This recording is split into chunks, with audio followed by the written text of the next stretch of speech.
So তোমাদের already আমরা ঘূর্ণন গতি সম্পর্কে তোমাদের অনেক কিছু পড়লাম।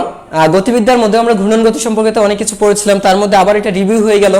গত ক্লাসের মধ্যে কিন্তু আমরা কৌণিক গতি সম্পর্কিত কিন্তু অনেক কিছু পড়েছি, তার মধ্যে ছিল কৌণিক ভরবেগও আমরা শেষ করেছি। তো আজকে হচ্ছে এই কৌণিক গতির আরেকটা অংশ, সেটা হচ্ছে জড়তার ভ্রামক। মূল কথা হচ্ছে সবকিছু এখানে যা আছে সবকিছু হচ্ছে কৌণিক গতির। তাহলে আজকে জড়তার ভ্রামকটা আসলে কি সেটা একটু কথা বলি এই সম্পর্কে। বিষয়টা হচ্ছে যে আমরা যে সকল বস্তুর গতি পেয়েছি এই মুহূর্তে, মানে এখন পর্যন্ত যা যা পড়েছি আমরা নবম দশম শ্রেণীতে, সবগুলো কিন্তু তোমার এগুলো ফ্রি ছিল, ফ্রি বডি বলা যায়।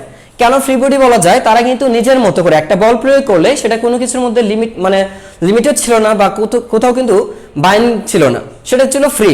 তো ফ্রি থাকার কারণে তার উপর যখন বল প্রয়োগ করা হতো তখন দেখা যেত কি সেটা একটা নির্দিষ্ট দিকে গতিশীল হতে পারতো, চাইলে একটা সরল রেখা বরাবর, কোথাও কোনো আটকে যেত না।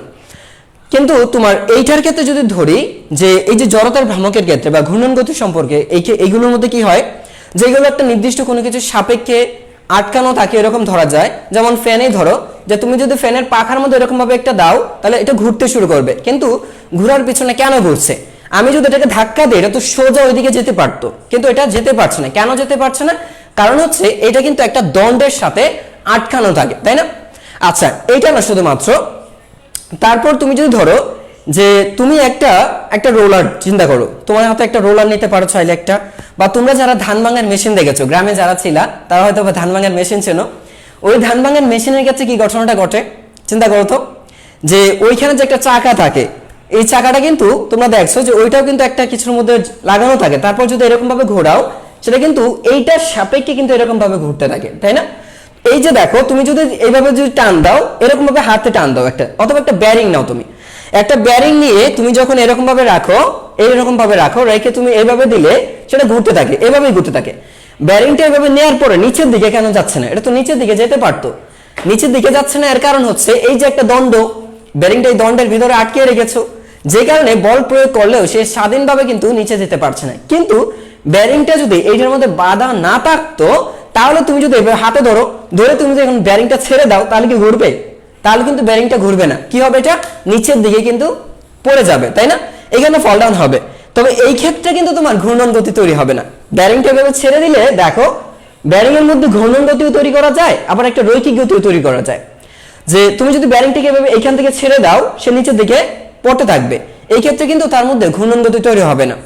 বাট তুমি যদি এর ভেতরে রেখে এরকম দাও, বল প্রয়োগ করো, তখন কিন্তু সেটা আর নিচের দিকে পড়বে না। কারণ কি? এটার মধ্যে আটকানো আছে বা বাধা আছে, বা এই বেঁধে রাখার কারণে সেটা কি করবে? নিচের দিকে না যাওয়ার কারণে সেটা কি এই বলটা সরলরৈখিকভাবে ক্রিয়া না করে এটা বক্ররেখা বরাবর ক্রিয়া শুরু করে দেয়। মানে হচ্ছে একটা ঘূর্ণন, মানে এইটাকে কেন্দ্র করে ঘোরা শুরু করে দেয়, বা এটা তো তোমার বক্ররেখা বরাবর এই বল ক্রিয়া করে। যখনই বক্ররেখা বরাবর এই বলটা ক্রিয়া করে, হ্যাঁ, বা একটা নির্দিষ্ট অক্ষকে কেন্দ্র করতে, এই বলটা নির্দিষ্ট কেন্দ্রের দিকে ক্রিয়া করতে থাকে, তখনই তোমার এই ঘূর্ণন গতি তৈরি হয়ে যায়। যাই হোক, তো এবার দেখো, তো এবার জড়তার ভ্রামকটা সম্পর্কে দেখাম।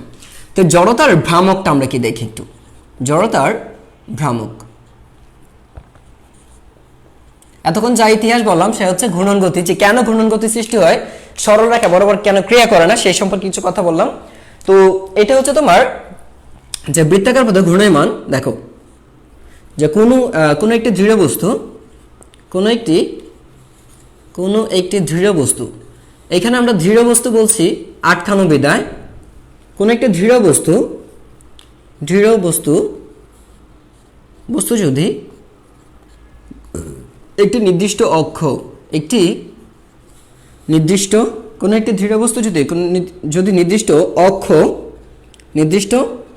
অক্ষকে কেন্দ্র করে ঘুরতে থাকে,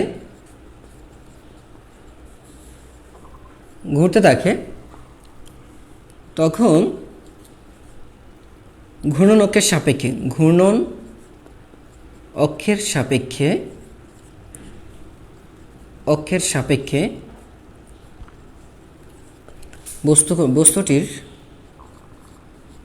বস্তুটির প্রত্যেকটি কণা, প্রত্যেকটি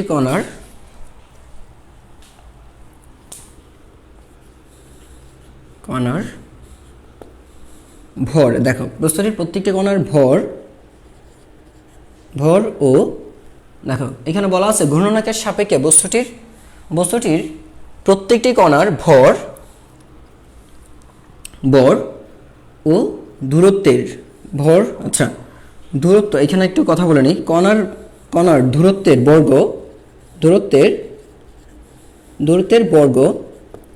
ও ভরের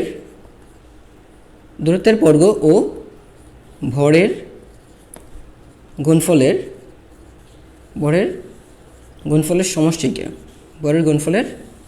সমষ্টিকে জড়তার ভ্রামক বলে।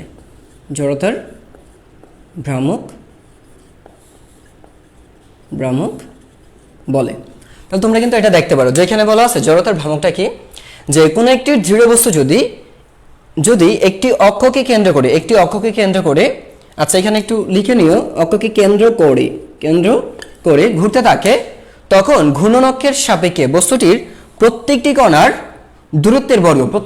দূরত্বের বর্গ ও ভরের গুণফলের সমষ্টিকে জড়তার ভ্রামক বলে। যেমন ধরো এ হচ্ছে একটা ঘূর্ণনাঙ্ক, এটা হচ্ছে তোমার ঘূর্ণন অক্ষ, আমি ধরে নিচ্ছি এটা হচ্ছে ঘূর্ণন অক্ষ, ঠিক আছে। তো এটা হচ্ছে একটা বস্তু, এই বস্তুটার অসংখ্য কণা আছে। ধরো এখানে একটা কণা আছে, এখানে একটা কণা থাকতে পারে, এই একটা কণা থাকতে পারে, এই একটা কণা, এই একটা কণা, এই একটা কণা। এখানে এই বস্তুটার এটা হচ্ছে একটা বস্তু, দৃঢ় বস্তু। কেন দৃঢ় বস্তু বললাম? কারণ হচ্ছে এটার সাথে আটকানো আছে বা এটার মধ্যে একটা আবদ্ধ আছে, ঠিক আছে।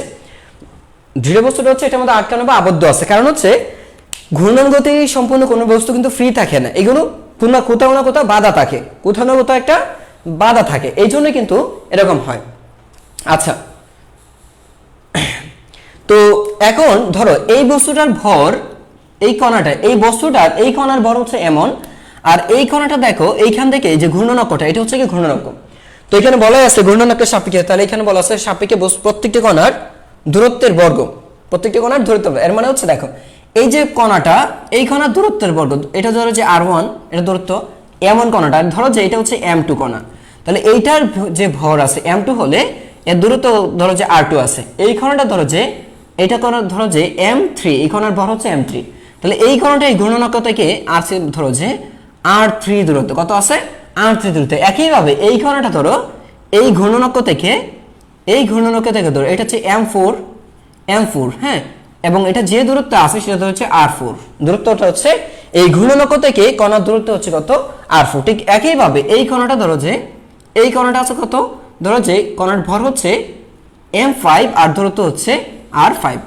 তার মানে আমরা কিন্তু এখানে অসংখ্য, দেখো এরকম ভাবে এটাকে অসংখ্য কণায় বিভক্ত ধরা যায়, ঠিক আছে। একটা বস্তু অসংখ্য কণার সমানে গঠিত, এর মধ্যে আমি কয়েকটা মাত্র কণা নিয়েছি, আরো ধরা যায়। তুমি যত খুশি তত এখানে অসংখ্য বিন্দু বিবেচনা করতে পারো। অসংখ্য বিন্দুর ভর হিসেবে প্রত্যেকটা এখানে বিন্দু ভর আছে, এটার একটা বিন্দু, এটা হচ্ছে বিন্দু, তার একটা ভর হচ্ছে m4, এটা একটা বিন্দু, এর ভর হচ্ছে এটা, যেটাকে বলছে বিন্দু ভর।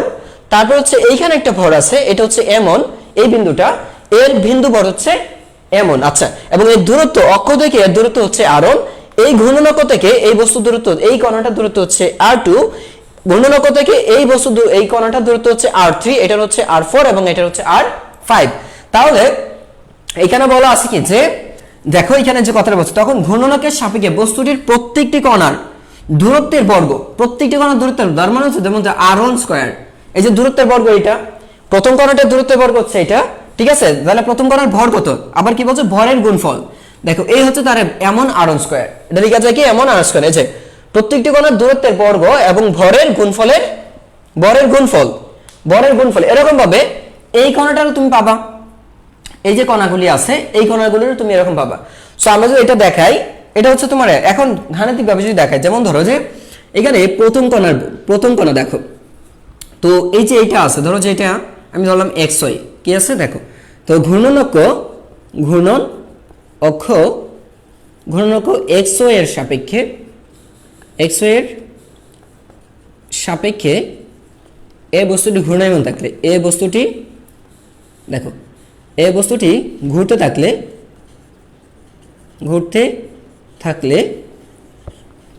থাকলে তে xy হতে, দেখো xy অক্ষ হতে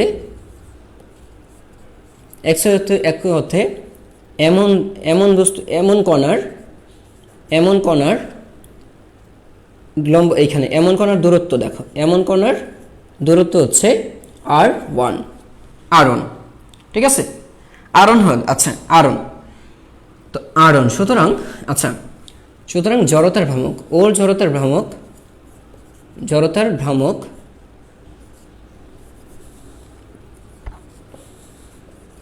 ভ্রামক হবে তোমার, এখানে লিখতে পারো m1 r1 square, m1 r1 square. একইভাবে xy অক্ষ হতে দেখো, একইভাবে xy অক্ষ হতে m2 ভরের m2 কণার দেখো, একইভাবে আমি এখানে লিখে দিচ্ছি, একইভাবে xy দেখো m2 ভরের, তো m2 কণার জড়তার ভ্রামক সমান হচ্ছে m2 r2 স্কয়ার। লেখা যায় xy দূরত্ব হতে m3 কণার, এবার হচ্ছে m3 কণার জড়তার ভ্রামক লেখা যায় তোমার এখান থেকে m3 r3 whole square, m3 r3 whole square. দেখো এরকম ভাবে তুমি কিন্তু অনেকগুলো কণা নিতে পারো, এখান থেকে তুমি অনেকগুলো কণা নিতে পারো। যদি নাও তাহলে কেমন হবে দেখো, যদি নাও তুমি তাহলে দেখো আমি এটা মুছে দিলাম, তো এরকম ভাবে n সংখ্যক অসংখ্য কণা যদি নাও, অসংখ্য কণা নিতে পারো। আমি এখানে 3টা নিয়েছি, তুমি যত খুশি তত নাও। তাহলে মোট জড়তার ভ্রামক, তাহলে দেখো এখানে যে মোট জড়তার ভ্রামক বস্তুটির, সমস্ত বস্তুটির জন্য এরকম ভাবে দেখো, সমস্ত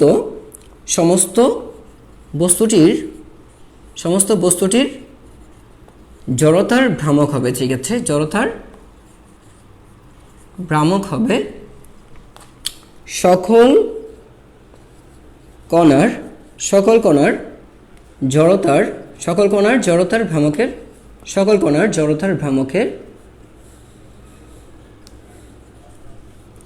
ভ্রামকের সমষ্টির সমান। বুঝতে পারছো? এই যে কি বলছে, বস্তুটির জড়তার ভ্রামক, তাহলে সমস্ত বস্তুটির জড়তার ভ্রামক কি হবে, সমষ্টি। এখানে লিখে দিলাম যে সকল কণার জড়তার ভ্রামকের সমষ্টি। তাহলে এইখানে এইটাকে যদি আমি আই দ্বারা প্রকাশ করে দেখো, আই, তাহলে দেখো আই সমান কি দাঁড়াচ্ছে, আই হচ্ছে জড়তার ভ্রামককে প্রকাশ করা আই দিয়ে। তাহলে জড়তার ভ্রামক যদি হয় আই, তাহলে প্রত্যেকটা কণার জড়তার ভ্রামক কত পাচ্ছে দেখো তো। প্রথম কণার জন্য পাবো এখানে এমন, দেখো প্রথম কণার জন্য কি পাচ্ছি আমার, m1 r1 স্কয়ার প্লাস হচ্ছে m2 r2 স্কয়ার প্লাস হচ্ছে তৃতীয় কণার জন্য m3 r3 square, m3 r3 square plus হচ্ছে m4 r4 square, r4 square plus হচ্ছে ডট ডট ডট ডট, যত খুশি তত দিতে পারো। অসংখ্য কণা আছে, তুমি যত খুশি তত। এইটাকে তুমি কিন্তু লিখতে পারো, দেখো এটাকে তুমি সামেশন দিয়ে লিখতে পারো, এম আই, আর এটা লিখতে পারো আর I whole square, M I R I whole square. তাহলে এই যে এটা পেয়েছো, এটাই হচ্ছে তোমার জড়তার ভ্রামক। এই যে সমীকরণটা এখানে সামেশন অফ এম বলতে কি বোঝাচ্ছে, এই আর তো নিয়েছি প্রত্যেকটা আর, কারণ কি এখানে প্রত্যেকটা কণা কিন্তু একই দূরত্ব অবস্থান করে না, কারণ হচ্ছে এই কণাটা, এই যে এই কণাটা আছে, এই কণার দূরত্ব আর এই কণার দূরত্ব কিন্তু এক না। ভরগুলো সবগুলো যদি সমান ভরেরও নাও, তাহলে m1 সমান m2 সমান m3 সমান m4 সমান হচ্ছে m5, প্রত্যেকটা কণার ভর সমান হতে পারে, কিন্তু এখানে দূরত্বগুলি কিন্তু সমান নয়। কিন্তু এই বরাবর যদি ধরো, তাহলে কিন্তু এই বরাবর দূরত্ব সবগুলো সমান হবে। মানে হচ্ছে তুমি যদি এইভাবে চিন্তা করো যে এই বরাবর, দেখো আমি যদি চিন্তা করি যে এই বরাবর প্রত্যেকটা কণা ধরবো, তাহলে এই বরাবর এইখানে যদি নিতাম, এই একটা কণা ধরো, এই একটা কণা, এইখানে কণা একটা, এইখানে একটা কণা, এইখানে, সো আমি যদি এইভাবে নিতাম, তাহলে কিন্তু দেখা যেত কি এই কণাগুলি কিন্তু দূরত্ব সমান। এই যে দেখো, তাহলে আমি যে এই যে 1 2 3 4 5 6 7 8 এরকম যদি নেই, তাহলে কিন্তু একটা শুধুমাত্র এই অক্ষের সমান্তরালে একটা নিচ্ছি খালি, তাহলে এইগুলো দূরত্ব সমান। কিন্তু আমাকে যেটা করতে হবে, আমাকে র্যান্ডমলি করতে হবে সমস্ত বস্তু কণার জন্য। তো এইটা নিলে শুধুমাত্র একটা নির্দিষ্ট দূরত্বের সাপেক্ষে আমি পেয়ে যাচ্ছি, একটা নির্দিষ্ট দূরত্ব বরাবরই থাকছে। তাহলে এই কণাগুলো, যে এইখানে যে কণা থাকবে বা এইখানে কণা থাকবে, এইখানে র্যান্ডমলি ছড়িয়ে ছিটিয়ে সমস্ত বস্তুর মধ্যে যে কণাগুলি আছে, সেটা কিন্তু আমার ধরা হচ্ছে না। এই জন্য কিন্তু আমি এটা নিয়েছি কি সমস্ত অংশ থেকে আমি বিচ্ছিন্নভাবে কণা নিয়েছি, এবং কণাগুলির সবগুলো যে জড়তার ভ্রামক আছে সেটা আমি যোগ করেছি। জড়তার ভ্রামকের সমষ্টিটা এই যে দেখো, গুণফল কি ছিল, যে ঘূর্ণন অক্ষ থেকে বস্তুকণার যে দূরত্ব আছে দূরত্বের বর্গ, ঘূর্ণায়ক থেকে বস্তুকণার দূরত্বের বর্গ এবং ভরের গুণফলের সমষ্টির সমান, ভরের গুণফলের সমষ্টির সমান। তাহলে দেখো এইখানে প্রত্যেকটার, তাহলে এই যে m r1 স্কয়ার, তাহলে গুণফল এটা একটা গুণফল হবে। তারপর এটা হবে কি m2 r2 square, m3 r3 square, m4 r4 square, এরকম ভাবে সবগুলো জড়তার ভ্রামকের যে সমষ্টিটা আসবে সেটাই হচ্ছে সব, মানে কণার জড়তার ভ্রামকের সমষ্টি হবে বস্তুটির, সমগ্র বস্তুটির জন্য জড়তার ভ্রামক, সমগ্র বস্তুটির জন্য জড়তার ভ্রামক। ঠিক আছে, আমি বুঝিয়ে দিচ্ছি বিষয়টা। সো এই যে এখানে সামেশনটা দিয়েছে যে আই সমান আমি লিখেছি কি সামেশন অফ, এই যে দেখো summation of M I R I square, এই সামেশন দ্বারা বোঝাচ্ছে সমষ্টি। এই সামেশনটা কি এইটা দ্বারা এর দ্বারা জড়তার ভ্রামকের সমষ্টি বোঝাচ্ছে, এটা দ্বারা ভ্রামকে, আচ্ছা এর দ্বারা যেটা বোঝায় সেটা হচ্ছে জড়তার ভ্রামকের সমষ্টি, বুঝতে পেরেছো? কারণ এখানে তো অনেকগুলো কণা ছিল, এই প্রত্যেকটা কণাকে এক এক করে যোগ করতে হয়েছে, তাই না? এই যোগ করার জন্যই এই যোগগত চিহ্নটাকে জন্য বোঝাচ্ছি আমরা কি যে সমস্ত কণা যোগ করেছি, তাই সমস্ত কণা যোগ করলে একটা সমষ্টি পাচ্ছ, এই সমষ্টিকে প্রকাশের জন্য আমরা এটা ব্যবহার করি। ঠিক আছে, আচ্ছা এটা আর যদি অন্তরীকরণ ফরম্যাট লিখতে চাও, এবার দেখো সমাকলনের নিয়মে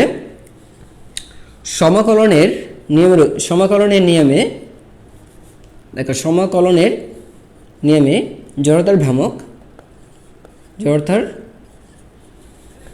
ভ্রামক আই সমান যেটা দাঁড়াবে, আই সমান দাঁড়াবে হচ্ছে, আচ্ছা আই সমান দাঁড়াবে summation of M, summation of হচ্ছে আর আই ডিএম, এভাবে লেখা যায়, অর্থাৎ সরাসরি লিখতে পারো আর ডিএম, সরাসরি লিখতে হবে summation of R D M. দেখো এখানে লিখছে হচ্ছে ও আর স্কয়ার আছে না, লিখছি কি আর স্কয়ার ডিএম। তাহলে এইটা হচ্ছে তোমার হচ্ছে, এটা হচ্ছে ক্যালকুলাস ফরম্যাট, এটা মনে রাখবে, এটা হচ্ছে ক্যালকুলাস ফরম্যাট, ক্যালকুলাসের নিয়মে হচ্ছে এটা সমাকলন বা ক্যালকুলাস, সমাকলনের বা ক্যালকুলাসের নিয়মে যেটা এই যে এটাকে কিন্তু সমষ্টিই বোঝাচ্ছে। আমরা যে ক্যালকুলাসটা করি, ক্যালকুলাসের দুই ধরনের একটা সিস্টেম, আমরা ক্যালকুলাসটাকে দুই ভাগে বিভক্ত করেছি। একটা হচ্ছে সামেশন বোঝানোর জন্য, মানে হচ্ছে ছোট ছোট অংশগুলিকে একত্রিত করার অর্থে একটা ব্যবহার করা হয়, সেটাকে বলি আমরা সমাকলন। আর একটা হচ্ছে বিভক্তিকরণ বা বিচ্ছিন্ন অর্থে ব্যবহার করা হয়, সেটা হচ্ছে ব্যবকলন। মানে হচ্ছে একটা বড় জিনিসকে বিচ্ছিন্ন করা হয় বা ছোট ছোট অংশে ভাগ করা হয়। সো যেহেতু অনেক কিছুকে ছোট ছোট অংশগুলিকে আমরা জোড়া লাগাচ্ছি বা বৃহৎ একটা অংশে রূপান্তর করছি, সেটার জন্য আমরা ব্যবহার করি সমাকলন। তো এই চিহ্নটা হচ্ছে তোমার সমাকলন চিহ্ন, এই চিহ্নটা হচ্ছে কি সমাকলন। আর এইটা যে বোঝাচ্ছে এই ডিএম, এইখানে এম লিখেছি কিন্তু এখানে কেন ডিএম লিখেছি? ডিএম বলতে বোঝাচ্ছে এই যে বস্তুটা আছে, এই বস্তুর প্রত্যেকটা, এই বস্তুটাকে ছোট ছোট অংশে বিভক্ত করা হয়েছে, অতি ক্ষুদ্র ক্ষুদ্র অংশে ভাগ করা হয়ে গেছে। যদি খুব ছোট ছোট অংশে ভাগ করা হয় তাহলে প্রত্যেকটা ভাগের মান হচ্ছে ডিএম। এই বস্তুটাকে, সমস্ত বস্তুর ভরকে অত্যাধিক মাত্রায়, অতিমাত্রায় ছোট ছোট অংশে ভাগ করেছে। আর যদি বলো যে এটা কতটুকু ছোট, এটা কিন্তু বলছিল নিউটন, একটা কথা বলছিল, নিউটনকে জিজ্ঞেস করা হয়েছিল যে আপনি যে এই যে ছোট ছোট অংশগুলিকে আপনি ভাগ করেছেন, এই যে ছোট ছোট অংশকে আপনি দেখছেন যে সমাকলন বা ব্যবকলনের সময় ক্ষুদ্র ক্ষুদ্র অংশে ভাগ করা হয়, আসলে আপনি কতটুকু ছোট ধরছেন? তিনি বলছিলেন আপনি যতটুকু ছোট মানে হচ্ছে আপনার কাছে যতটুকু ছোট মনে হয়, আপনি যতটুকু ক্ষুদ্র করতে পারছেন তার চেয়েও ক্ষুদ্র, তার চেয়েও ক্ষুদ্র, তার চেয়েও আরো ক্ষুদ্র, মানে হচ্ছে এতটাই ক্ষুদ্র যে তুমি যতটুকু ক্ষুদ্র মনে করো তার চেয়েও আরো ক্ষুদ্র। বুঝতে পারছো? সেটা হচ্ছে এইটা। ক্লাসে ঢুকলাম, হ্যাঁ। আচ্ছা এবার জড়তা ভ্রামকের এককটা দেখো, একক। তো যেহেতু তুমি এটা জানো যে আই সমান হচ্ছে কি, নরমালি যেটা বলি যে সামেশন অফ তুমি যেটা পেয়েছো এম আই এটা, তাই না? তাহলে এখানে মনে করো বস্তুর ভরের একক কি জানি আমরা, ভরের একক হচ্ছে কেজি, ভরের একক কি জানি কেজি, আর দূরত্বের একক কি জানি মিটার। কিন্তু এখানে কি হবে, দূরত্বের একক হচ্ছে কেজি মিটার স্কয়ার। কি হবে, যেহেতু ভরের একক কেজি আর দূরত্বের একক কি মিটার, তাহলে হবে কি metre square, KG metre square. তার মানে কি আসবে এখানে, কেজি এককটা আসবে কেজি মিটার স্কয়ার। ঠিক আছে, তো এই হচ্ছে তোমার একক। আচ্ছা এটা হচ্ছে আমাদের এসআই এককে। তারপর দেখো আমরা হচ্ছে এইটার মাত্রাটা কি আসে, একক গেলে এবার মাত্রাটা কি আসবে দেখো তো। তো মাত্রা যদি আমি প্রকাশ করতে যাই এইখান থেকে বের করো, ভরের আমরা জানি ভরের মাত্রা কি, সকল ভর যে কোনো ভরের ছোট হোক বা বড় হোক প্রতিটি গ্রাম বা কিলোগ্রাম বা তুমি যে মেট্রিক টনেও চলে যাও তার চেয়ে বড় ইউনিটে তুমি চলে যাও, তারপরেও মাত্রা অপরিবর্তিত থাকে, মাত্রা কখনো চেঞ্জ হয় না। একক পরিবর্তন হতে পারে কিন্তু মাত্রার কখনো কিন্তু পরিবর্তন হয় না। তার মানে ভরের মাত্রা কেজিতে হিসাব করলে যা আসবে, গ্রামে হিসাব করলে যা আসবে, বা তুমি যদি মেট্রিক টনে হিসাব করো তার চেয়ে বড় একক হিসাব করো, সব কিন্তু একই থাকবে। তাহলে দেখো এমই থাকবে। আর দূরত্বের একক কি জানি, দৈর্ঘ্য। দূরত্বের একক হচ্ছে মাত্রা হচ্ছে কি এল, দূরত্বের মাত্রা এল, কিন্তু স্কয়ার আছে তার মানে কি হবে এল ইন্টু এল, এল স্কয়ার হয়ে যাবে। তার মানে মাত্রাটা কি হবে M L square, M L square. Just এখানে কি দিবা, একটা থার্ড ব্র্যাকেট ইউজ করবা। মাত্রা প্রকাশের সময় আমরা তৃতীয় বন্ধনীটা ব্যবহার করি, ঠিক আছে? আচ্ছা, এই গেল তার মাত্রা গেল। এবার একটু আমরা দেখি নির্ভরশীলতা। এবার আমরা একটু দেখি হচ্ছে নির্ভরশীলতা।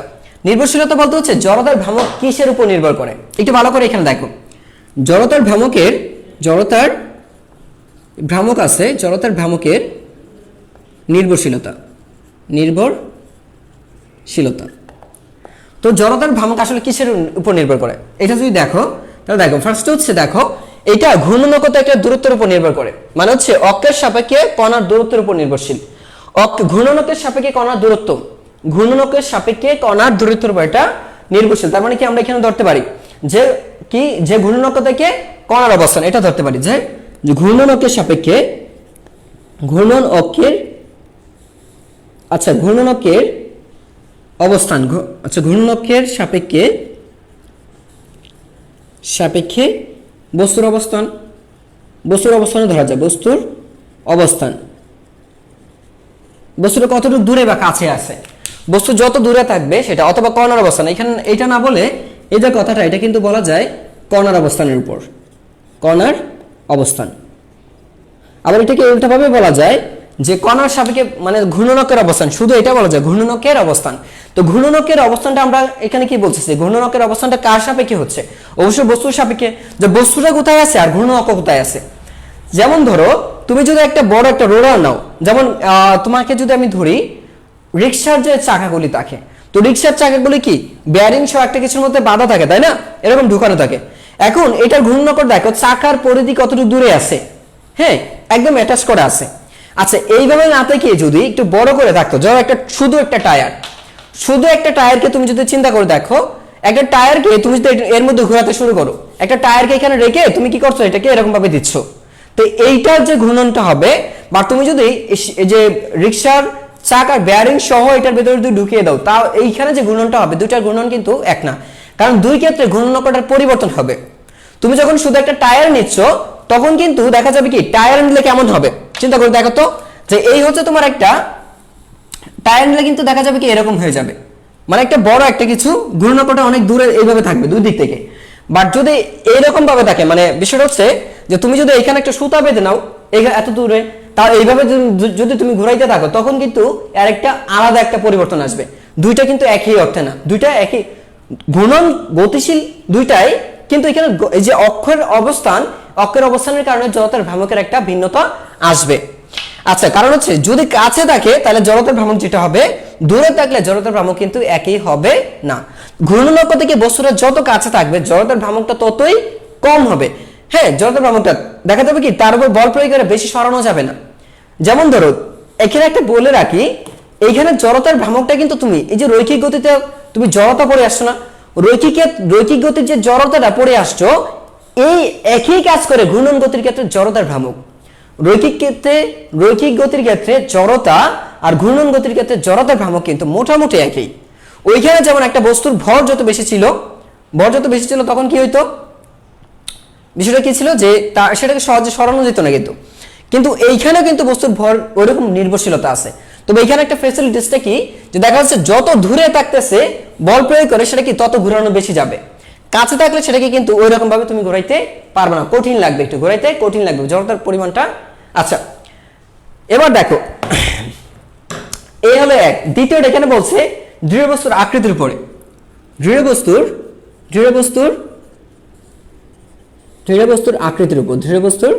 আকৃতির উপর। এর মানে হচ্ছে তোমার যে একটা আমাদের যে পৃথিবীটা আছে, পৃথিবী, তো তুমি যদি চিন্তা করো যে পৃথিবীর যেটা আছে, পৃথিবীর জড়তার ভ্রামক পৃথিবীর কেন্দ্রের সাপেক্ষে, হ্যাঁ, গোলাকার ধরো এরকম একটা আছে, এইটা, বা তুমি যদি ধরো যে এইরকম একটা আছে, হ্যাঁ, সিলিন্ডার আকৃতি, ধরো যে এরকম একটা আছে, সিলিন্ডার আকৃতি আছে, বা এইটার জড়তার ভ্রামক এরকম। তো এই যে দুইটা, অথবা দেখো একটা গোলক আছে, এরকম একটা গোলক আছে, শুধুমাত্র এরকম নিরেট গোলক আছে, এই নিরেট গোলক আছে, এইটা আছে। তো এখন যদি এই যে দেখো জাস্ট এইখানে একটু পার্থক্য দেখাই, এইটার এটার জড়তার ভ্রামক কিন্তু এক হবে না। ধরো এইখানে এটা হচ্ছে একটা অক্ষ, এই অক্ষের সাপেক্ষে এটা ঘুরছে, এই বস্তুটা এটা এটা এই অক্ষের সাপেক্ষে এটা ঘুরছে। আচ্ছা, আবার এইটা দেখো, এইটার সাপেক্ষে এটা আছে। তাহলে এখন এইটা যদি এই অক্ষের সাপেক্ষে ঘুরে, এখন যে জড়তার ভ্রামক পাওয়া যাবে, আমি যদি এটাকে এইখানে রাখি, তাহলে কিন্তু জড়তার ভ্রামক এক পাওয়া যাবে না, জড়তার ভ্রামকটা এটা ভিন্ন হয়ে যাবে। কারণ শেপ এবং অবস্থান দেখো, এইটার জড়তার ভ্রামক এক হবে না, এটার জড়তার ভ্রামক এক। কারণ এই সিলিন্ডার আর এই যে গোলক, হ্যাঁ, এই দুইটার আকার কিন্তু সেম না, যেহেতু আকারের ভিন্নতা আছে, তাই জড়তার ভ্রামকটা এখানে ভিন্ন হবে, জড়তার ভ্রামকটা কি হবে, ভিন্ন। আবার একটা বিষয় বলে দিচ্ছি, এটা ফাঁপা গোলক আর এটা যদি হয় কি একদম নিরেট গোলক, তার মধ্যে কিন্তু একটা জড়তার ভ্রামকের একটা ভিন্নতা থাকবে, দুইটা মানে আকার ভেদে এখানে জড়তার ভ্রামকের পরিবর্তন আসবে, বুঝতে পেরেছো? আচ্ছা আচ্ছা, তারপর দেখো, তাহলে আমরা দুইটা পেলাম, আরেকটা কি আছে দেখো, আরেকটা বলছে যে ঘূর্ণনকের চারদিকে বস্তুর ভরের বিন্যাসের উপরে, বস্তুর ভরের বিন্যাস। তো ঘূর্ণনকের দেখো এখানে বলা আছে ঘূর্ণনকের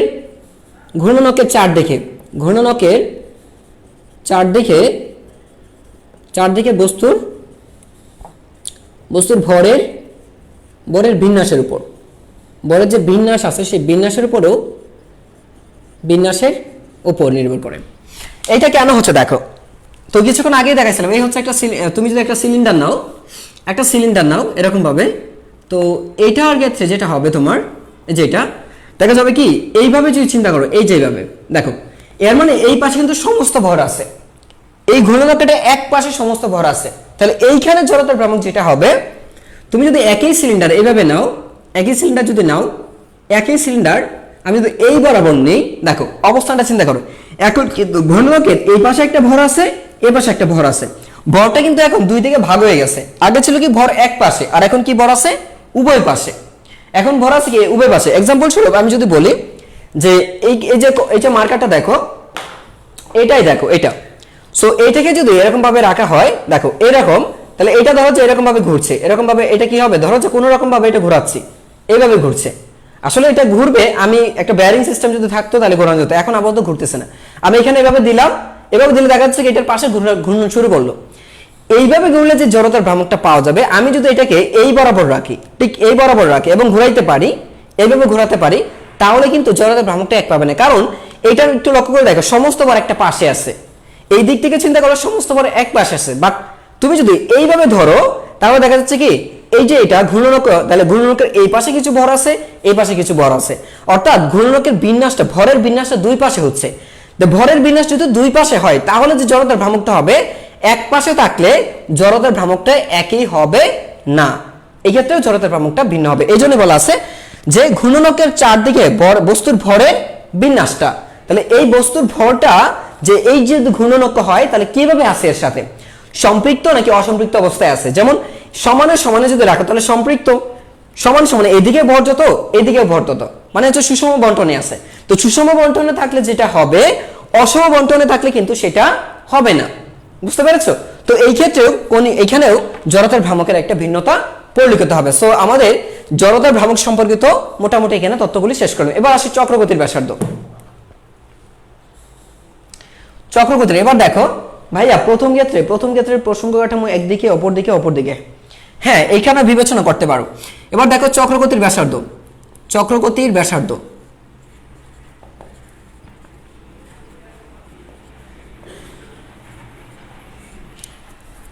আচ্ছা এবার আমরা একটু দেখি চক্রগতির ব্যাসার্ধটা।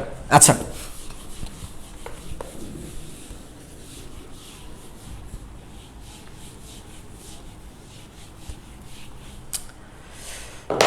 তো এই ক্ষেত্রে তোমার চক্রগতির ব্যাসার্ধ যদি ধরি আমি, তো আগের মতো করে এরকম ধরো একটা বস্তু নিলাম, হ্যাঁ, আর এইখানে নিলাম ধরো যে এই যে দেখো যে এটা আছে, আচ্ছা আমি এইদিকে নিচ্ছি, ধরো এই একটা বস্তু আছে, এই একটা বস্তু, তো এই হচ্ছে তোমার ঘূর্ণক, আর ঠিক এইদিকে আমি এইভাবে রাখলাম। আচ্ছা, এটা এইখানে ধরলাম। ধরো এবার চিন্তা করে দেখো যে এই যে বস্তুটা আছে, এই বস্তুটাকে এটা হচ্ছে এ একটা বস্তু, হ্যাঁ। তো এইটার ঠিক সমস্ত ভরকে এই জায়গাটার মধ্যে আমি এটাকে যদি এইখানে না ধরে, আমি যদি এইখানে না ধরে যদি এমন ঘটনা করি যে তোমার এইখানে না ধরে আমি এইখানে একটা পয়েন্ট দিলাম, এইখানে একটা ঠিক পয়েন্ট দিলাম, এই পয়েন্টের ভর হচ্ছে তোমার এম, এই পয়েন্টের ভর হচ্ছে এম। তাহলে এইখানে দেখো এই একটা পয়েন্ট, এই একটা পয়েন্ট, এই একটা পয়েন্ট, আর এই একটা পয়েন্ট, এই একটা পয়েন্ট। তাহলে এইখান থেকে এই পয়েন্টের দূরত্ব আছে একটা, এইখান থেকে এটা দূরত্ব একটা আছে, এইখান থেকে এটার একটা দূরত্ব আছে, এখান থেকে এটার একটা দূরত্ব, এবং এইখান থেকে এটার একটা দূরত্ব আছে। এই যে 5টা বিন্দু নিয়েছি এই অক্ষ থেকে, ঘূর্ণক থেকে এই 5টা বিন্দু দূরত্ব ভিন্ন ভিন্ন, 5টা বিন্দু দূরত্ব হচ্ছে ভিন্ন ভিন্ন। তাহলে এখানে যদি ধরো প্রথমটা, এটা হচ্ছে প্রথম কণা, এটা হচ্ছে কি 1 নাম্বার কণাটা, এটা হচ্ছে তোমার 2 নাম্বার কণা, এই 3 নাম্বার কণা, এটা ধরো যে 4 নাম্বার, এটা হচ্ছে তোমার 5 নাম্বার, তাই না? তাহলে এই যে কেন আছে কণাগুলোর, এই কণাগুলোর জড়তার যে ভ্রামকটা, এই ক্ষেত্রে জড়তার ভ্রামক কি পাবো বলতো? সামেশন অফ আই সমান জানি কি আমরা, সামেশন অফ কি জানি আমরা, M I R I square, আমরা এটা জানি, রাইট? আমরা কিন্তু এটা জানি যে অনেকগুলো কণা যদি থাকে তাহলে ওই কণাগুলোর সবগুলোর জড়তার ভ্রামকের সমষ্টি হবে বস্তুর জড়তার ভ্রামকের সমান। তাহলে দেখো সবগুলো কণার জড়তার ভ্রামকের সমষ্টি হবে কি, জড়তার ভ্রামকের সমষ্টি হবে সমস্ত বস্তুটার জড়তার ভ্রামকের সমান। তো সেটা হচ্ছে এটা, রাইট? এবার আসো, এখন ধরো এইখানে আরেকটা বস্তু নিয়েছে, এখানে এমন একটা বস্তু আমি এখানে বিবেচনা করেছি, এমন একটা বস্তুকণা বিবেচনা করেছি যে বস্তুকণার ভর প্রায় এই ভরের সমান, যে বস্তুকণার ভর প্রায় এইটার সমস্ত ভরের সমান। আমি আবারও বলছি, এমন একটা বস্তুকণা নিয়েছি যার ভর সমস্ত বস্তুকণার, এই যে ভরটা, এই যে এখানে যে বস্তুটা আছে এই বস্তুর ভরের সমান হচ্ছে এটা, অথবা এখানে যতগুলি বস্তুকণা আছে সবগুলি ভরের সমষ্টি হচ্ছে এটা। এমন একটা বস্তু আমি বিবেচনা করেছি। তাহলে এই কণাটা বিবেচিত কণাটা ঘূর্ণক থেকে যে দূরত্বে আছে, এই দূরত্বটাকে বলছি আমরা, এই দূরত্বটাই হবে আমার চক্রগতির ব্যাসার্ধ। এখন দেখো এখানে আমি কিভাবে সংখ্যাটা দিই। তাহলে এখানে ধরা যায় যে এখানে যদি দেখো, যদি কোনো দৃঢ় বস্তুর, আচ্ছা তোমরা কি কোনো দৃঢ় বস্তুর ভর একটি নির্দিষ্ট বিন্দুতে কেন্দ্রীভূত আছে বলে মনে হয়, কেন্দ্রীভূত আছে বলে মনে হয়, এবং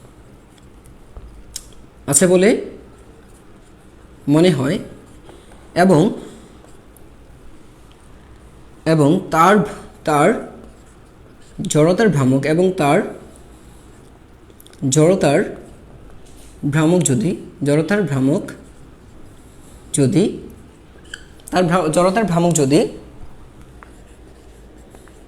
বস্তুকণার জড়তার ভ্রামকের সমান হয়, জড়তার ভ্রামক বস্তুকণার সমস্ত, আচ্ছা এখানে কি বলা আছে যে যদি কোনো দৃঢ় বস্তু, এখানে লিখবা যদি কোনো দৃঢ়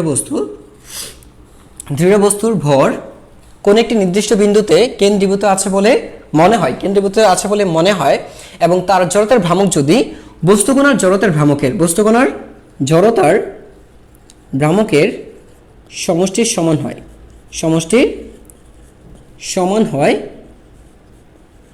হয়, তাহলে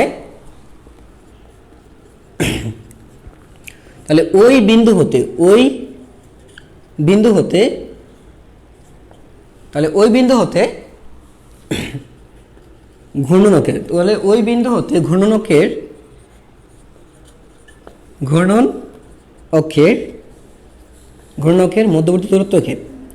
ঘূর্ণকের মধ্যবর্তী দূরত্বকে চক্রগতির ব্যাসার্ধ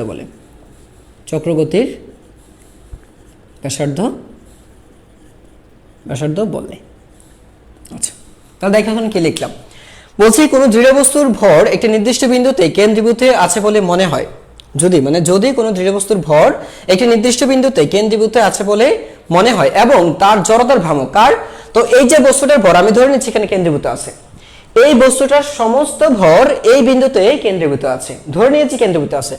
যদি কেন্দ্রীভূত থাকে এবং তার এবং এর জড়তার ভ্রামক, এর জড়তার ভ্রামক যদি এই এখানে যে সমস্ত বস্তুকণা আছে এই সবগুলো বস্তুকণার সমষ্টি সমান হয়, এর জড়তার ভ্রামকটা যদি এখানে যে বস্তুকণা এই যে বস্তুকণাগুলি আছে তার সবগুলো বস্তুকণার জড়তার ভ্রামকের সমষ্টি সমান হয়, এখানে সমষ্টি মানে কি এইটা, অর্থাৎ এটার জড়তার ভ্রামক যদি এইটার সমান হয়ে যায়, এটার সমান হয়ে যায়, হ্যাঁ, তাহলে তাহলে ওই বিন্দু হতে, তার মানে এই বিন্দু থেকে এই ঘূর্ণনকে, তাহলে দেখো তাহলে ওই বিন্দু হতে ঘূর্ণনকের মধ্যবর্তী দূরত্ব, তাহলে এই বিন্দু হতে ঘূর্ণনক কোনটা, এটা বিন্দু হতে ঘূর্ণনক হচ্ছে এটা, তাহলে এটা হচ্ছে কি এই যে এটা হচ্ছে কি ঘূর্ণনক, ঘূর্ণনক, এটা হচ্ছে ঘূর্ণনক। আচ্ছা এখানে একটা বলা যায় তাহলে ওই বিন্দু তো ঘূর্ণনকের লম্ব দূরত্বের মধ্যবর্তী, এখানে যে কথাটা একটু লম্ব অক্ষের মধ্যবর্তী লম্ব দূরত্ব এখানে লিখে দিবা, মধ্যবর্তী লম্ব দূরত্বের মধ্যবর্তী কি লম্ব দূরত্বকে, মধ্যবর্তী লম্ব দূরত্বকে চক্রগতির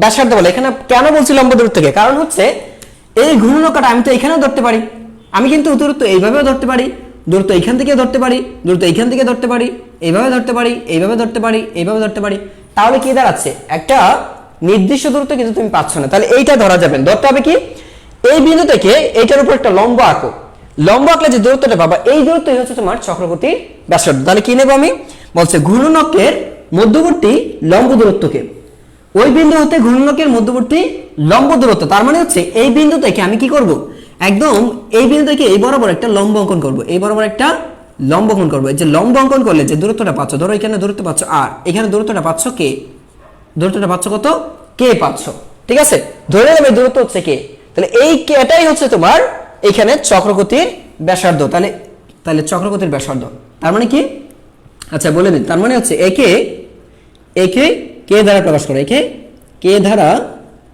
দ্বারা প্রকাশ করা হয়, প্রকাশ করা হয়, বুঝতে পারছ, আমরা কি ক্লিয়ার হতে পেরেছি এটা?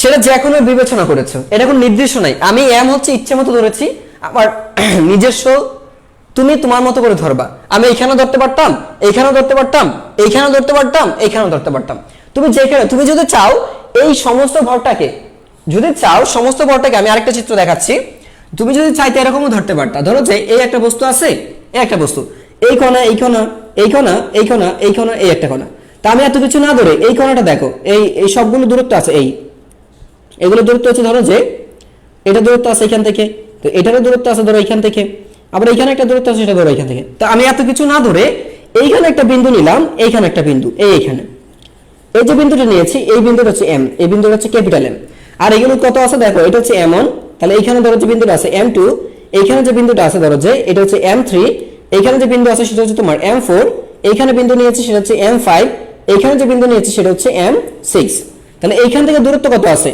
M5 এর জন্য হবে কি R5, M5 এর জন্য হবে R5, M6 এর জন্য কি হবে R6, আর এই যে R4 এর জন্য এখানে M4 এর জন্য হবে কি R4, আর এই যে এটার জন্য হবে R1, আর এটার জন্য কত হবে R2।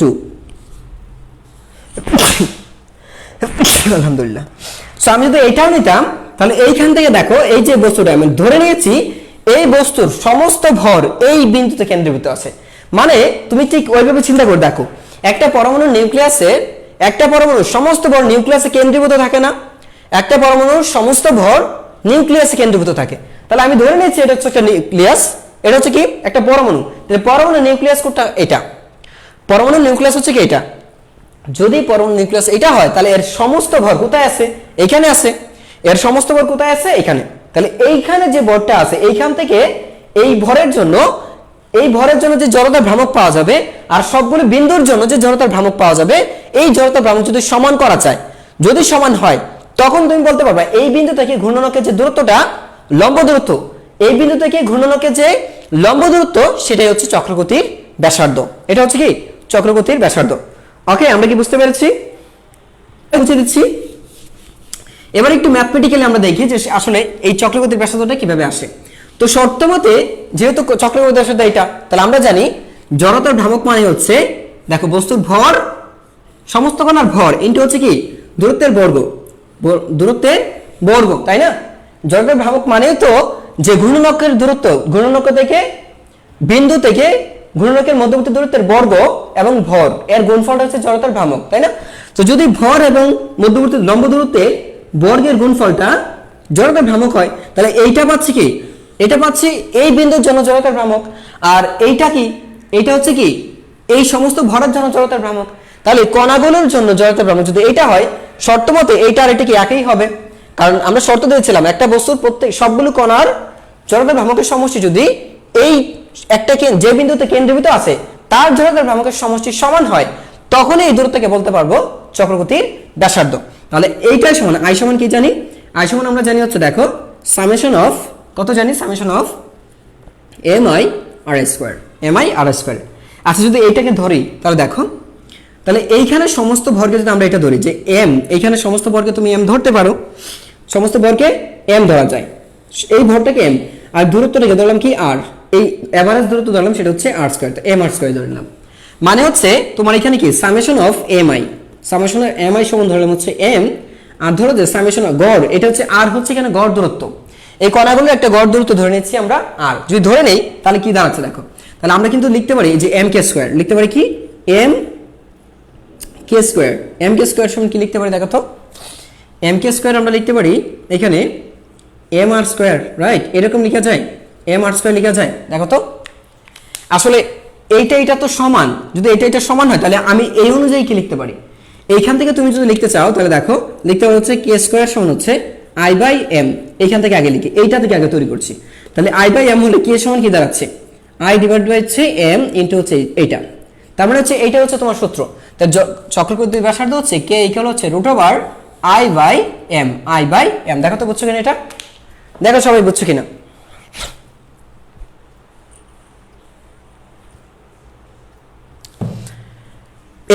এইটা যদি এম কে মানে এটা চক্রকৃতির ব্যাসার্ধ, এটা তো চক্রকৃতির ব্যাসার্ধই, এটা সমানই তুমি এম আর স্কোয়ার না ধরে এম কে স্কোয়ার ধরতে পারতা, এটাই তুমি ধরতে পারতা এম কে স্কোয়ার, মানে হচ্ছে সবগুলো সমান ধরে নিয়েছি আমরা। তাহলে এম কে স্কোয়ার সমান তো এটা হয়, এইটা মানে এইটা মানে কি এইটা, তাহলে এইটা সমান এইটা, আলটিমেটলি যদি এইটা সমান এটা হয় তাহলে আমি এটা লিখতে পারি না, এটা লেখা যায়, যদি লেখা যায় তখন আমি জাস্ট কি করলাম কে এর মান বের করবো, কারণ আমাকে বের করতে হবে চক্রকৃতির ব্যাসার্ধ। সো চক্রকৃতির ব্যাসার্ধ বের করলে আমি লিখতে পারি হচ্ছে কে স্কোয়ার সমান হচ্ছে আই বাই এম, সুতরাং কে রুট ওভার কে সমান হচ্ছে root over I by M, এই হচ্ছে আমার চক্রকৃতির ব্যাসার্ধ। আর এককটা যদি বের করতে যাও, একক তো মিটার, এটাও একটা দূরত্ব, এটা হচ্ছে একটা দূরত্ব, তো একক হচ্ছে মিটার আর মাত্রা হচ্ছে দৈর্ঘ্য, একক হচ্ছে কি মিটার, তাহলে মুছে দিচ্ছি এটা, তাহলে দেখো একক হচ্ছে মিটার, একক হচ্ছে কি মিটার, আর মাত্রা হচ্ছে কি এল, মাত্রা হচ্ছে কি এল, এটাই। তো দেখো এটা শেষ, এবার দেখো আমরা যাবো হচ্ছে ঘূর্ণন গতিশক্তি, এবার আছে আমাদের টপিক আছে ঘূর্ণন গতিশক্তি। তোমরা কি বুঝতে পেরেছো, এটা ক্লিয়ার হতে পেরেছো? যদি ক্লিয়ার হও তাহলে আবার আমরা দেখি ঘূর্ণন গতিশক্তিটা।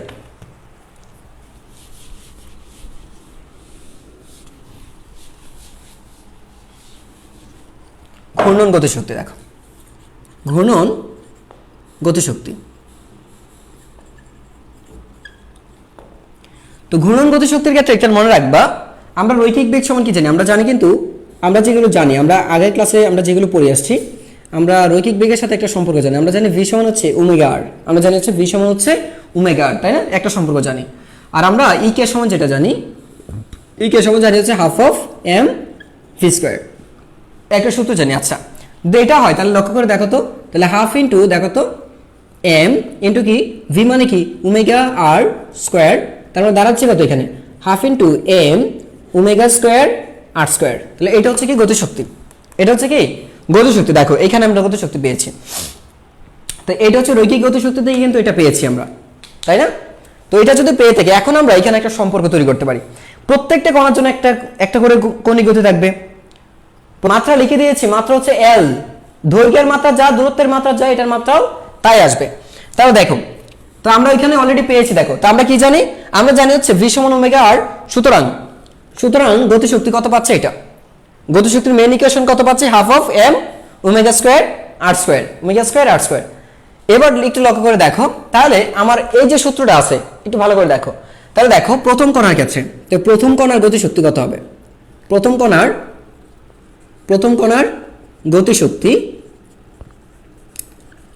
গতিশক্তি হবে ধরো যে E1, ধরে নিচ্ছি E1।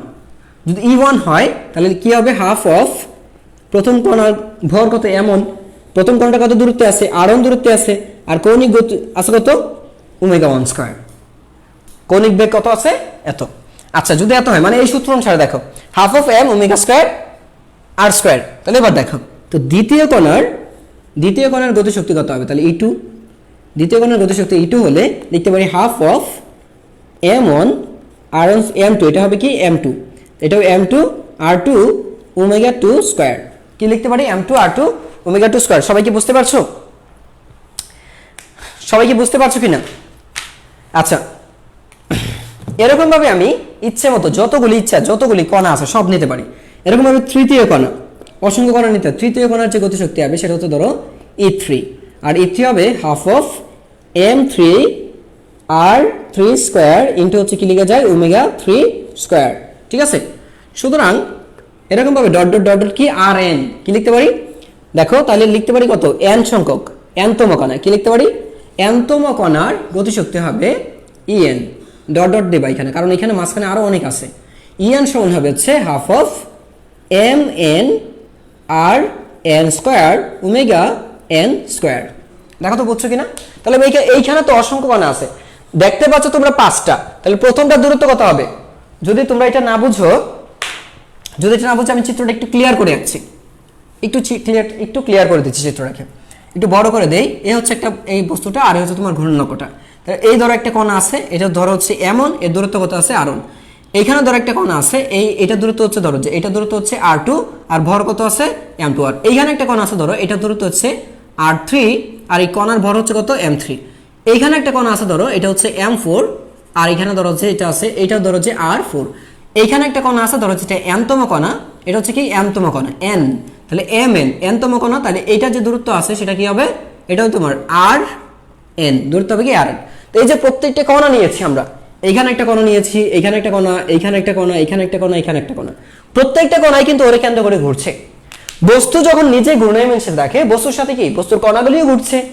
বস্তু যখন নিজে ঘুরতে থাকে তখন বস্তুর সাথে এই ঘূর্ণকের সাপেক্ষে বস্তুর কণাগুলিও ঘুরতে থাকে। এই কণাগুলো যদি ঘুরতে থাকে তাহলে প্রত্যেকটা কণার একটা বেগ আছে, প্রত্যেকটা কণার একটা রৈখিক বেগ আছে, আর প্রত্যেকটা কণার রৈখিক বেগ থাকলে তার কৌণিক বেগও আছে। বেগ থেকে মানে তার গতিশক্তি থাকে, তার গতিশক্তি কত আছে এত। এইটাকে আমরা ওমেগা সমান লিখে কি নিয়ে আসলাম, এটা কৌণিক গতিতে নিয়ে গেলাম। আচ্ছা যদি এটা মূলত ঘূর্ণন গতিশক্তি বের করছি, যদি নিয়ে যাই তাহলে আমরা কি পাচ্ছি এখান থেকে দেখো। সো আলটিমেটলি অনেকগুলো কণা নিয়েছি, প্রত্যেকটার জন্য যদি একটা করে গতিশক্তি থাকে, প্রত্যেকটি কণা, তাহলে প্রথম কণার গতিশক্তি, দ্বিতীয় কণার গতিশক্তি, তৃতীয় কণা, চতুর্থ কণা, পঞ্চম, ষষ্ঠ, সপ্তম, অষ্টম, নবম, দশম, যত খুশি তুমি তত কণা নিয়ে তুমি তততম কণা নিয়ে তুমি চাইলে এইটা আনতে পারবে। সো আমি নিয়েছি nতম কণা, ফাইনালি নিয়েছি nতম কণা, একটু সর্বশেষ কণাটা হচ্ছে আমরা ধরেছি এটা nতম একটা, ঠিক আছে। তাহলে এইটাও হবে তোমার এরকম। ওকে ফাইন, যদি এটা বুঝে থাকো তার মানে কি এখন তো সবগুলো কণার গতিশক্তি কি বস্তুর গতিশক্তির সমান, এই সবগুলো কণার গতিশক্তি হবে কি বস্তুর মোট গতিশক্তির সমান। তাহলে এবার আমরা কি লিখতে পারি দেখো, বলো, কিছু করার নাই, বুঝছো? তাহলে দেখো এবার ধরি মোট গতিশক্তি, ধরি বস্তুর মোট গতিশক্তি, বস্তুর মোট গতিশক্তি, দেখো মোট গতিশক্তি কত হবে ইকে, মোট গতিশক্তি কত আছে ইকে। তাহলে ইকে সমান হবে দেখো সবগুলো সমষ্টির যোগফল, তাহলে এটা হবে তোমার ইকে মানে হচ্ছে E1 প্লাস হচ্ছে E2 প্লাস হচ্ছে E3 প্লাস হচ্ছে dot dot dot dot plus En, ই পাওয়ার মানে n সংখ্যক যোগ করছি আমরা। তাহলে এখন দেখো এখানে কি পেয়েছো, এখানে তুমি পেয়েছো half of m1 r1 square ω1 square plus ওইটা সমান পেয়েছো half of m2 r2 square ω2 square plus dot dot dot এরকম ভাবে তুমি লিখতে পারো প্লাস হচ্ছে half of mn rn square ω_n square. আমি সবগুলো লিখতে হবে না, ঠিক আছে, সবগুলো লেখার দরকার নেই। এখানে 3 আছে না, তুমি দুইটা দিয়েও লিখতে পারো। এই ডট ডট কি দিলাম, হাফ অফ m, এখানে সাবস্ক্রিপ্ট হিসেবে থাকবে n, তারপর হচ্ছে rn, এটাও সাবস্ক্রিপ্ট হিসেবে থাকবে, আর w টা ω_n, nটা হবে কি একটা সাবস্ক্রিপ্ট হিসেবে অর্থাৎ নিচের দিকে থাকবে, ঠিক আছে। আচ্ছা যদি থাকে তাহলে এটা কি লিখতে পারি আমরা, এটাকে লিখতে পারি দেখো সামেশন অফ, এটাকে লিখতে পারি সামেশন অফ হাফ, দেখো এটা লিখতে পারি হাফ অফ, এই ধরো হাফ লিখলাম, তাহলে লিখতে পারি summation of M I R I square omega I square, এরকম ভাবে লেখা যায়। যদি এরকম ভাবে লেখা যায়, তাহলে কিন্তু আমরা একটা সমীকরণ পাবো, এখান থেকে একটা কি পাবো, সমীকরণ। তো আমরা যে জড়তার ভ্রামকের যে একটা সমষ্টি পেয়েছিলাম, বুঝছো, কিছুক্ষণ আগে তো আমরা একটা জড়তার ভ্রামক পেয়েছিলাম, তাই না? তো জড়তার ভ্রামকের আরেকটা সূত্র আছে তোমার, যে সেটা হচ্ছে half of M R square, প্রত্যেকটা। তো যাই হোক, এবার দেখো আমরা এটা সমান কি পেয়েছি, হাফ অফ রাখলাম, এই ধরো যে এইখানে ওমেগাটা নিয়ে আসলাম, ওমেগাটা বাইরে নিয়ে আসলাম, আর কি থাকছে দেখো তো summation of M I, summation of কি M I R I square, তাই না? তো সামেশন অফ এই যে এটা আইটা নিয়ে আসলাম বাইরে, এটা এম, আচ্ছা আই এর পরিবর্তে আমি দিলাম কি, এইটা দিলাম ওমেগা, মানে হচ্ছে এই যে আই দিয়ে আছে, তো আই প্রত্যেকটা কণার সমষ্টি হিসেবে আমরা ওমেগা দিয়ে প্রকাশ করলাম, মানে প্রত্যেকটা কণার সমষ্টি, মানে যেটা কৌণিক ভরবেগ, সেই কৌণিক ভরবেগটা নিয়েছি ওমেগা। আচ্ছা, এই ওমেগা আই এর পরিবর্তে লিখছি ওমেগা স্কোয়ার, আচ্ছা লিখলাম। আর এবার দেখো তুমি কিন্তু এটা সময় লিখতে পারো half of omega square into কিন্তু আই। কেন আই লিখতে পারো? এর কারণ হচ্ছে আমরা কিছুক্ষণ আগে জড়তার ভ্রামক পড়ে আসছি, আমরা জানতাম সামেশন অফ এটা আমরা পড়ে আসলাম কত, M I R I square, তাহলে এটার সমান যদি আই হয় তাহলে আমি কি লিখতে পারি, এম আই আর আই সমান লিখতে পারি হচ্ছে এটা। তো এটা যদি লিখো তার মানে আমরা পাচ্ছি হচ্ছে এখান থেকে সমীকরণটা পাচ্ছি আই হাফ, দেখো তাহলে half of I omega square, তাহলে এইটাই হচ্ছে আমার কৌণিক গতিশক্তি, এটা হচ্ছে এইটাই হচ্ছে আমার কৌণিক গতিশক্তি, লিখে ফেলো।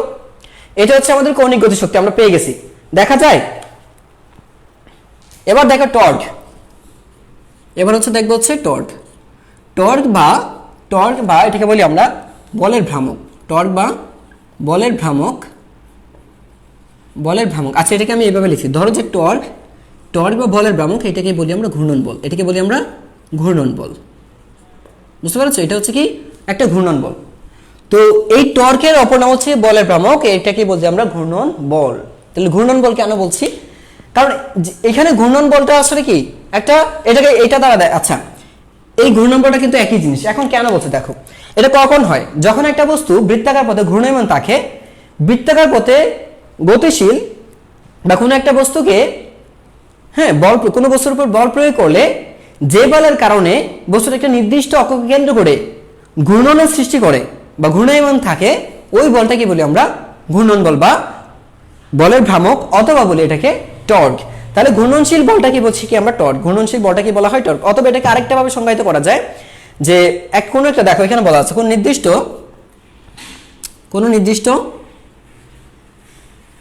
নির্দিষ্ট অক্ষের সাপেক্ষে, এখানে বলা আছে নির্দিষ্ট অক্ষের সাপেক্ষে ঘূর্ণায়মান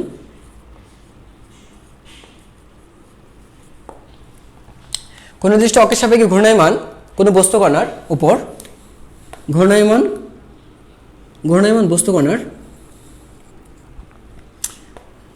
বস্তুর, আচ্ছা এটা বলতে পারি বস্তু কণার বলা যায় বস্তু কণার রৈখিক, আচ্ছা ব্যাসার্ধ ভেক্টর, এটা বলা যায় ব্যাসার্ধ ভেক্টর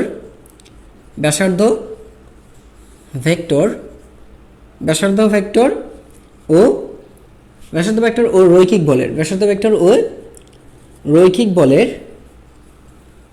রৈখিক বলের ভেক্টর গুণফলকে টর্ক বলে, টর্ক বা বলের ভ্রামক,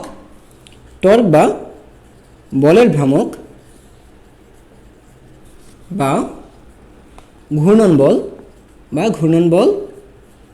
বলে।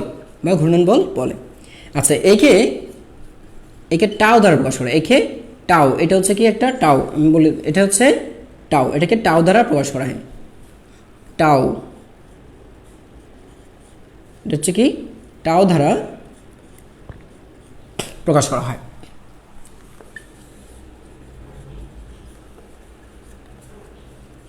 আচ্ছা তো এটাকে আমরা টাও দ্বারা প্রকাশ করছি, তো মাথায় রাখবা। তো এটা যেহেতু আমরা টাও দ্বারা প্রকাশ করছি, তাহলে একটু আরেকটা বিষয় বলি যে আসলে ঘূর্ণন বলটা আসলে কি, মানে হচ্ছে একটা বস্তুর উপর কোন একটা বল প্রয়োগ করলে যে বলের কারণে বস্তুর ঘূর্ণন সৃষ্টি হয়, যে বলের কারণে একটা বস্তু ঘুরতে শুরু করে ওই বলটাকে বলছি আমরা ঘূর্ণন বল। এই ঘূর্ণন বলের অপর নাম হচ্ছে টর্ক, আর এটা নামে হচ্ছে তোমার বলের ভ্রামক। এটাকে বলছি আমরা বলের ভ্রামক। আবার বলছি আমি যে ধরো যে একটা বস্তুর উপর তুমি একটা বল প্রয়োগ করছো, এন্ড বল প্রয়োগ করলে যে বলের কারণে বস্তুটা কি ঘুরতে শুরু করলো, এরকম ভাবে একটা পাক মানে কুণ্ডলী আকারে ঘুরছে। যেমন ধরো সাইকেলের চাকাটা ঘুরছে, এই সাইকেলের চাকা যে বলের কারণে ঘুরছে ওই বলটাকে কি বলছি আমরা টর্ক, ঘূর্ণন বল বা বলের ভ্রামক।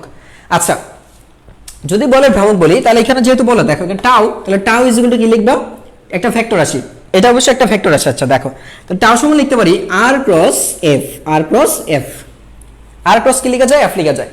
তো আর ক্রস এফ যদি লিখো, বিষয়টা চিত্রটা যদি আমি আঁকি এরকম, ধরো যে এই হচ্ছে তোমার একটা অবস্থান ভেক্টর, এটা হচ্ছে কি একটা অবস্থান ভেক্টর। তো এটা হচ্ছে একটা অবস্থান ভেক্টর, অথবা ধরো যে এটা হচ্ছে একটা ঘূর্ণন অক্ষ, এটা হচ্ছে একটা ঘূর্ণন অক্ষ, এটা তোমার ওয়াই। এবার ধরো এইটাতে এই হচ্ছে তোমার ব্যাসার্ধ, এদিকে হচ্ছে কি ব্যাসার্ধ ভেক্টর, এটা হচ্ছে ব্যাসার্ধ ভেক্টর। এখন ব্যাসার্ধ ভেক্টর এটা হলে ধরো যে এইদিকে একটা বল প্রয়োগ করা আছে, এদিকে একটা বল প্রয়োগ করছে, এটা কি এফ, এটা হচ্ছে কি এফ আছে, একটু লক্ষ্য করে দেখো এফ। এটা যদি এফ হয়, এই যে দেখো এফ, তাহলে তুমি এইটা বিষয়টা কি দেখো তো, আমি একটু বিষয়টা দেখাচ্ছি এরকম, দেখো এরকম, হ্যাঁ এরকম আছে। তো আমি যদি এটাকে এ দেখো, বুঝতে পারছো, এ দেখো এই হচ্ছে আমার ঘূর্ণন অক্ষটা, চিন্তা করে দেখো এই হচ্ছে আমার ঘূর্ণন অক্ষ, একটু ভালো করে দেখো। এখন বল প্রয়োগ করার পরে এটা কিন্তু এরকম ভাবে নিচে পেছন দিকে চলে যাচ্ছে, দেখো এই, তাহলে ব্যাসার্ধ হচ্ছে এটা ধরে নিচ্ছি, এটা হচ্ছে ব্যাসার্ধ, এইটা পর্যন্ত ধরে নিলাম, এই বরাবর ব্যাসার্ধটা আছে। এখন আমি এরকম একটা বল প্রয়োগ করলাম, বল প্রয়োগ দেখো, তা আমার ঘূর্ণন অক্ষ হচ্ছে এই বরাবর ঘূর্ণন অক্ষটা আছে, আমি বল প্রয়োগ করলাম।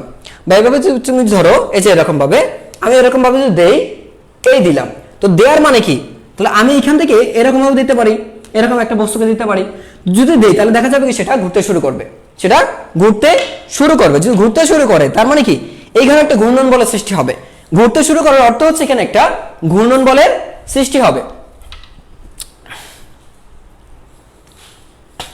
তোমাদেরকে আজকে প্র্যাকটিক্যাল গুলো আমার দেখানোর খুব ইচ্ছা, বুঝছো, প্র্যাকটিক্যাল তো দেখাতে পারতেছি না তোমাদের, এই সম্পর্কে তো কিছু প্র্যাকটিক্যাল দেখাবো, এই জন্য আমি ক্লাসের মধ্যে এসে আসলে মনে থাকে না যে তোমাদের কিছু প্র্যাকটিক্যাল দেখানো দরকার, যে আসলে বিষয়টা কেমন হয়। তো ইনশাআল্লাহ নেক্সট ক্লাসে চেষ্টা করবো তোমাদের এই ঘূর্ণন গতি সম্পন্ন বস্তু কোণ একদম সরাসরি তোমাদের লাইভের মধ্যে এনে আমি কিভাবে ঘুরে, এই কোনটা কিভাবে ঘুরবে সেটা আমি একটু দেখানোর চেষ্টা করবো, কিছুটা হলেও দেখানোর চেষ্টা করবো যদি মনে থাকে, ঠিক আছে। আচ্ছা, তো দেখো যেটা বললাম, তাহলে এইটা হচ্ছে, এবার এটা যদি লিখি আমি, তাহলে এখানে দেখো এই যে দেখো এটার মধ্যবর্তী, তাহলে এটা হচ্ছে তোমার বল, এইখানে দেখো এইখানে একটা থিটা আছে, এটা হচ্ছে কি একটা থিটা। তাই বল এবং এখানে বল এবং অবস্থান ভেক্টর, বল এবং ব্যাসার্ধ ভেক্টর বা অবস্থান ভেক্টর মধ্যবর্তী কোণ আছে কি থিটা। এখন এখান থেকে যদি একটা লম্ব আঁকি, এটা হচ্ছে ঘূর্ণন অক্ষ, এটা হচ্ছে কি ঘূর্ণন অক্ষ, এটা হচ্ছে কি ঘূর্ণন, এইটা হচ্ছে ঘূর্ণন অক্ষ, ঠিক আছে, এটা হচ্ছে ঘূর্ণন অক্ষ। তো এটা যদি ঘূর্ণন অক্ষ হয় তাহলে এইটার সাপেক্ষে কিন্তু এখানে বল প্রয়োগ করলে এই যে এটা এভাবে ঘুরবে, এটা এভাবে ঘুরবে, মানে হচ্ছে এটা এই দিকে ঘুরতে থাকবে, এটা এইভাবে কি ঘুরতে থাকবে, এই ঘুরতে থাকবে বিদায় তো একটা নির্দিষ্ট ব্যাসার্ধ নিয়ে ঘুরবে, তাহলে কি একটা ব্যাসার্ধ ভেক্টর হয়ে যাবে। এটা যদি এইভাবে ঘুরতে থাকে, এরকম ভাবে ঘুরতে থাকে, তার মানে কি একটা নির্দিষ্ট হয়ে যাচ্ছে, একটা এরকম ভাবে ঘুরতেই গেল, কাকে কেন্দ্র করে ঘুরছে, এটাই কেন্দ্র করে ঘুরছে, বা ধরো যে এরকম ভাবে ঘুরছে, এরকম ভাবে এটা ঘুরছে, এইভাবে যাবে এই আসবে, যাবে এই আসবে, তো মাঝখানে কে থাকবে, এটা থাকবে। তো কেন ঘুরছে, এই বল প্রয়োগ করার কারণে। এখন এই বল প্রয়োগ করার কারণে এখানে যে একটা ঘূর্ণনের সৃষ্টি হলো, ওই ঘূর্ণন, এই ঘূর্ণনের জন্য আরেকটা নতুন বল পাওয়া যাবে এখানে, লব্ধি বল, সেই বলটা হচ্ছে তোমার এখানে টর্ক বা ঘূর্ণন বল। তো এটা পেলাম। এবার দেখো লিখতে পারি আর এফ সাইন থিটা, কি লেখা যায় এটা, আর এফ সাইন থিটা। উল্লেখ হচ্ছে এখানে দেখো এই যে এটা এখানে যদি রাখি, এটা হচ্ছে 90 ডিগ্রি, এটা হচ্ছে 90 ডিগ্রি। সো যদি এটা 90 ডিগ্রি হয় তাহলে ধরো যে এখানে একটা দূরত্ব আছে ডি, তাহলে আমি কি লিখতে পারি দেখো তো, সাইন থিটা। তো তুমি লিখতে পারো যে সাইন থিটার সময় কি লিখতে পারো, সাইন থিটার সময় লিখতে পারো দেখো এটা হচ্ছে কি, এটা হচ্ছে কি, তাহলে থিটা হলে লম্ব বাই কোনটা অতিভুজ হবে, এটা অবশ্যই অতিভুজ, এটা কি আমার আর, এটা হচ্ছে আমার আর, তাহলে কি লিখতে পারি আমি, তো ডি সমান যেটা লিখতে পারি দেখো সাইন থিটা মানে এখানে, আচ্ছা এটা পরে লিখি, তাহলে লিখতে পারি আমি এখান থেকে যে লম্ব বাই, দেখো লম্ব বাই অতিভুজ, তাহলে কি লিখবো, ডি বাই আর। সুতরাং ডি সমান কত আসছে, আর সাইন থিটা, ডি সমান কত আসবে, আর সাইন থিটা। তো যদি আর সাইন থিটা হয় তাহলে তুমি যদি এইভাবে না লেখা, মানে এটাকে এইভাবে লেখা যায়, সংখ্যাটা এইভাবে দেওয়া যেত যে দেখো এই যে ব্যাসার্ধ ভেক্টর, এই যে এফ ইন্টু হচ্ছে এবং না দিয়ে দেখো আর সাইন থিটা, সরাসরি লিখতে পারতাম আর সাইন থিটা। তার মানে কি এখানে তো ভেক্টর রূপে লিখছি, এখানে কিন্তু মান, এটা হচ্ছে মান, আর এটা কি ভেক্টর। এটা হচ্ছে কি মান দিয়ে, যে মানে কোনো বস্তুর উপর দেখো কোনো ঘূর্ণকের সাপেক্ষে কোনো একটা স্থির অক্ষের সাপেক্ষে যখন একটা বস্তুর উপর বল প্রয়োগ করলে ঘুরতে থাকে, তখন ওই প্রযুক্ত বল এবং দেখো এবং ব্যাসার্ধ ভেক্টরের উপাংশের মান এবং ব্যাসার্ধ ভেক্টরের উপাংশের মানের যে গুণফলটা, মানের যে স্কেলার গুণফল, ওই স্কেলার গুণফলটাকে আমরা বলি, বা সরাসরি মানের যে গুণফলটা সেটা হচ্ছে তোমার টর্ক। বল এবং সরণের উপাংশ, বল এবং সরণ, বা এখানে সরণ বলতে কি অবস্থান ভেক্টরের সরণটা, তাই না, বা সরণের মান, এখানে কি এটা হচ্ছে সরণের মান হিসেবে আমরা ধরতে পারি। তাহলে এই হচ্ছে আর এফ সাইন থিটা। এটাকে এইভাবে লেখা যায়, এভাবে লিখতে পারো, চাইলে তুমি এভাবে লিখতে পারো, যেখানে ডি এর মানটা কত আছে আর সাইন থিটা। আচ্ছা যদি লিখো তার মানে দেখো এটা পাচ্ছ, তাহলে আমরা এখানে লিখতে পারি যে tau is equal to finally পেয়েছি আর এফ সাইন থিটা, আর এফ সাইন থিটা। এখন চিন্তা করে দেখো যদি থিটার মান 90 ডিগ্রি লেখা যায়, থিটার মান যদি 90 ডিগ্রি হলে, থিটার মান 90 ডিগ্রি হলে কিন্তু টাউ সমান কি দাঁড়াবে, টাউ ইজ ইকুয়াল হয়ে যাবে আর এফ। টাউ ইজ ইকুয়াল কত হবে, শুধুমাত্র আর এফ হয়ে যাবে, শুধুমাত্র আর এফ। বুঝতে পারছো কখন হবে, কারণ সাইন 90 ডিগ্রির মান কত 1, সাইন 90 ডিগ্রির মান 1 হলে হয়ে যাবে এটা আর এফ হয়ে যাবে। তো এটা হচ্ছে আমাদের টর্ক। এখন এই টর্কের কিছু তাৎপর্য আছে, আমরা দেখি।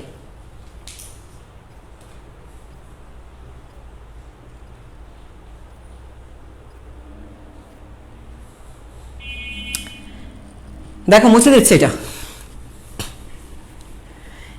টাও হচ্ছে, এটা তো লক্ষটা, এটা হচ্ছে অক্ষর, দেখো এটা টাও, এটা মানে এটা তো বর্ষির মতো কিছুটা, তাই না, আর উল্টা দুইয়ের মতো দেখা যায়, উল্টা কিছুটা দুইয়ের মতো দেখা যায়, এই একটু বাঁকানো যায়, এরকম বাঁকায় দেওয়া যায়, এরকম ভাবে একটু বাঁকানো যায়, বুঝছো, এটা হচ্ছে টাও, গ্রিক অক্ষর, এটা হচ্ছে একটা গ্রিক অক্ষর, এটা তো বাংলা না, এটা টাও দ্বারা প্রকাশ করে, এটা গ্রিক অক্ষর, এই জন্য। এবার একটু আমরা এটা যেটা দেখবো, আর কিভাবে কেমন হয় দেখতে, এটা পরের দিন দেখাবো না, কিভাবে ঘোরে সেটা, একটা ডিরেকশন আছে, দেখো এককটা দেখো, একক টাও এর একক যেটা হবে, দেখো তো বলের একক হচ্ছে নিউটন, আর দেখো বলের একক নিউটন, আর দূরত্বের একক হচ্ছে মিটার, তার মানে কি পাচ্ছি নিউটন মিটার, কি পাচ্ছি নিউটন মিটার। তো এটার একক পাচ্ছি আমরা নিউটন মিটার পাবো। আচ্ছা এছাড়াও কিন্তু তুমি এটাকে অন্যভাবে লিখতে পারো, দেখো এছাড়াও তুমি লিখতে পারো কি অন্যভাবে, কি লেখা যায় দেখো।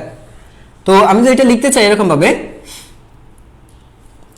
সো কেজি, এই নিউটন মিটার মানে কি KG metre per second into হচ্ছে মিটার, তার মানে হচ্ছে এটা হচ্ছে একটা একক, আর দ্বিতীয় একক হবে তোমার KG metre square per second, এটা বুঝতে পারছো, কারণ এইটা সমান এই যে এটা মানে তো এটা মানে এটাকে ভাঙা যায়।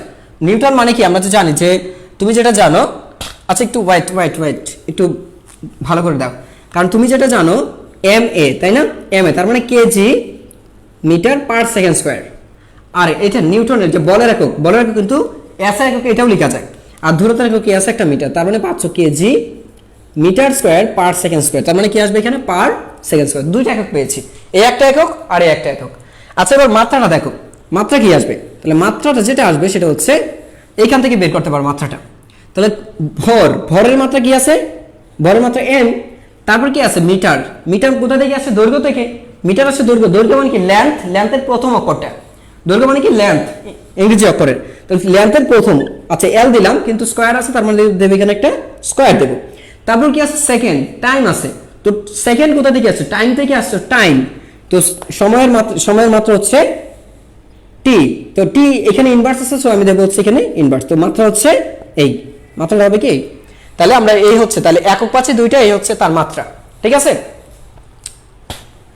এবার একটু আমরা দেখি হচ্ছে তোমার এইটার সাথে আরেকটা সম্পর্ক যুক্ত আমরা কিছু দেখতে পারি, সেটা হচ্ছে এগুলো একটা বৈশিষ্ট্য দেখি, এটা একটা বৈশিষ্ট্য দেখি।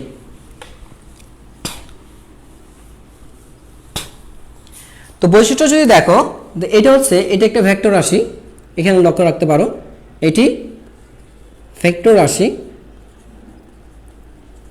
এটি ভেক্টর রাশি অবশ্যই, আর এর মান দিক আছে, এটা তো কমন একটা বিষয়, এটা না দিলেও হবে। এটি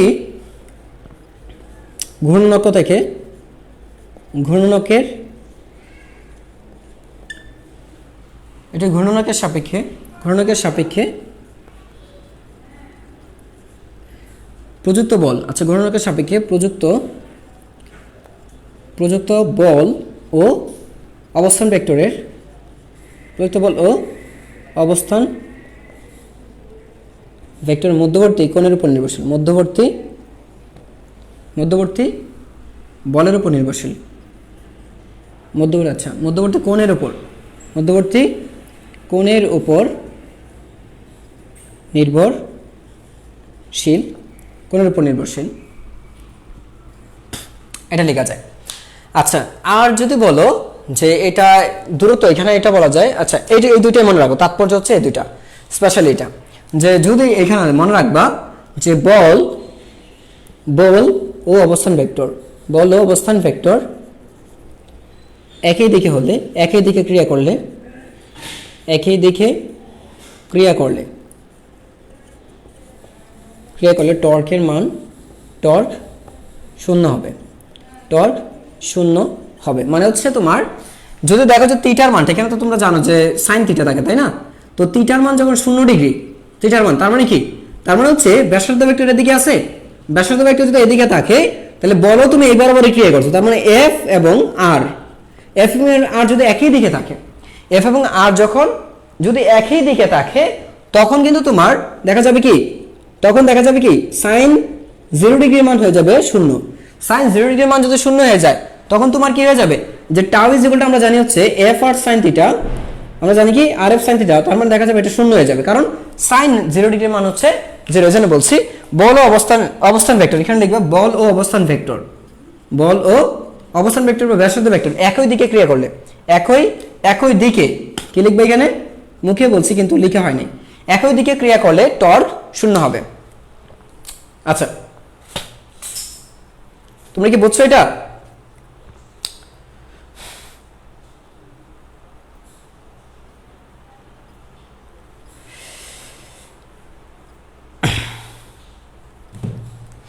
আচ্ছা, আর এটা বলা যায় টর্ক যত, আচ্ছা টর্ক, আচ্ছা এর দ্বারা কৌণিক বেগের পরিবর্তন করা, কৌণিক বেগের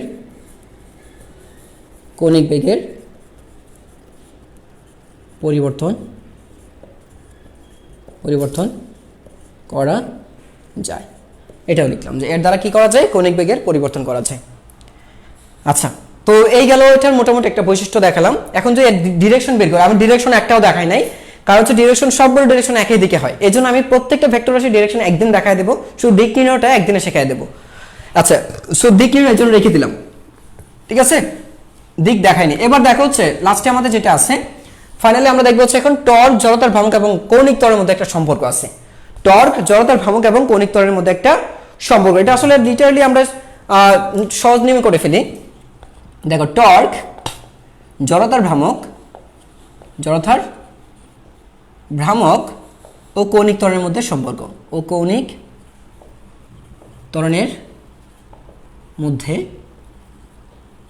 সম্পর্ক, এখানে সরাসরি আমি লিখে নেই অংশটা, তোমরা লিখে নিও, কৌণিক ত্বরণের মধ্যে সম্পর্ক। এখন আগের মতো করে এই একটা অক্ষ নিলাম আর এখানে একটা বস্তু নিলাম, তাহলে এইখানে একটা বস্তু নিলাম, এটার বড় হচ্ছে কত, এমন ধরলাম, আর ধরো যে এখান থেকে একটা বস্তু নিলাম, এটা হচ্ছে ধরো যে M2, আর এখান থেকে একটা বস্তু নিলাম, এটা ধরো যে M3, আর এখানে একটা বস্তু নিলাম, এটা ধরো যে M4। তাহলে বুঝতেই পারছো এটা দূরত্ব R1, এটা দূরত্ব R2, এটা দূরত্ব R3, এটা দূরত্ব হচ্ছে R4, ঠিক আছে, এগুলো দূরত্ব নিলাম 1 2 3 4 এরকম।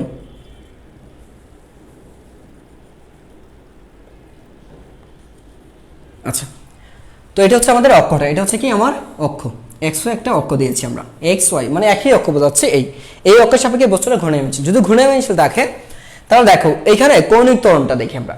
সো নর্মালি তোমরা যেটা জানো যে এখানে প্রত্যেকটা, এখানে যদি দেখো যে এই বস্তুটাকে কেন্দ্র করে ঘুরছে, যদি সমকৌণিক বেগে ঘুরতে থাকে, যদি এখানে এটা সমকৌণিক বেগে ঘুরে, প্রত্যেকটা কোণ একটা নির্দিষ্ট কৌণিক বেগ নিয়ে ঘুরতে থাকে, তাহলে কিন্তু আমরা এখান থেকে একটা কৌণিক ত্বরণ পাবো। এখান থেকে কি পাবো আমরা, কৌণিক ত্বরণ। আচ্ছা, তো যদি আমরা কৌণিক ত্বরণটা পাই তাহলে কেমন হবে দেখো তো, যে প্রত্যেকটা কণার দেখো ওই যে কণাটা, তাহলে এই যে এটা আছে, এই কণার একটা কৌণিক ত্বরণ দেখো, তাহলে প্রথম কণার কৌণিক ত্বরণ ধরো যে α1, তো α1 মানে কি, ডি ওমেগা ডিভাইডেড বাই কি হবে, ডিটি। আমরা এটা জানি যে কৌণিক ত্বরণ কি হবে, মানে হচ্ছে বেগের পরিবর্তন বাই সময়, মানে হচ্ছে সময়ের সাপেক্ষে কৌণিক বেগের পরিবর্তনের হারকে বলি আমরা কৌণিক ত্বরণ। সময়ের সাপেক্ষে কৌণিক বেগের পরিবর্তনের হারই হবে কি কৌণিক ত্বরণ। তাহলে চিন্তা করে দেখো এবার কণাটির রৈখিক ত্বরণটা কি হবে। তাহলে আমরা যেহেতু জানি, এবার দেখো তাহলে রৈখিক ত্বরণ কত হবে দেখো তো। রৈখিক ত্বরণ আমরা জানি a ইকুয়াল হচ্ছে ওই কণাটার জন্য a1 ইজ ইকুয়াল কি হবে r1 আলফা 1 r1 আলফা 1 না এটা। তো এবার কি লিখতে পারি এটাকে r1 d omega by dt লিখতে পারি, তাই না? লিখতে পারি হচ্ছে r1 d omega by dt। কেন? কারণ হচ্ছে আমরা জানি আলফা সমান এটা, তার মানে a1 যেহেতু জানি এটা কৌণিক ত্বরণ, মানে এই প্রথম কণাটার জন্য এরকম ভাবে আমরা দ্বিতীয় কণাটার জন্য যদি ধরি, এবার আমরা ধরো যে দ্বিতীয় কণা, আচ্ছা তাহলে ওই কণার উপর প্রযুক্ত বল কত হবে এটাও ধরতে পারি। এবার তাহলে এই কণার উপর যে বলটা প্রয়োগ করছি, আমরা তো জানি এখানে একটা বল প্রয়োগ করো, যদি এবার আবার একটা বল প্রয়োগ করো, ধরো যে f পরিমাণ একটা বল প্রয়োগ করছো, যদি f পরিমাণ একটা বল প্রয়োগ করো তুমি, তাহলে কি জানি আমরা, তাহলে f ইজ ইকুয়াল টু আমরা জানি যে দেখো তো কণার উপর, প্রথম কণাটির উপর, এই যে কিন্তু একটা কণার উপর, প্রথম কণার উপর প্রযুক্ত বল, প্রথম কণার উপর প্রযুক্ত বল জানি কি f is equal to ma এমন a1। প্রযুক্ত বল কি হবে আবার, এটা রৈখিক, এটা প্রযুক্ত বল, তুমি f বল প্রয়োগ করার পরে তো ঘূর্ণন তৈরি হবে। তো প্রযুক্ত বল হচ্ছে আমার f1 সমান হচ্ছে এমন a1।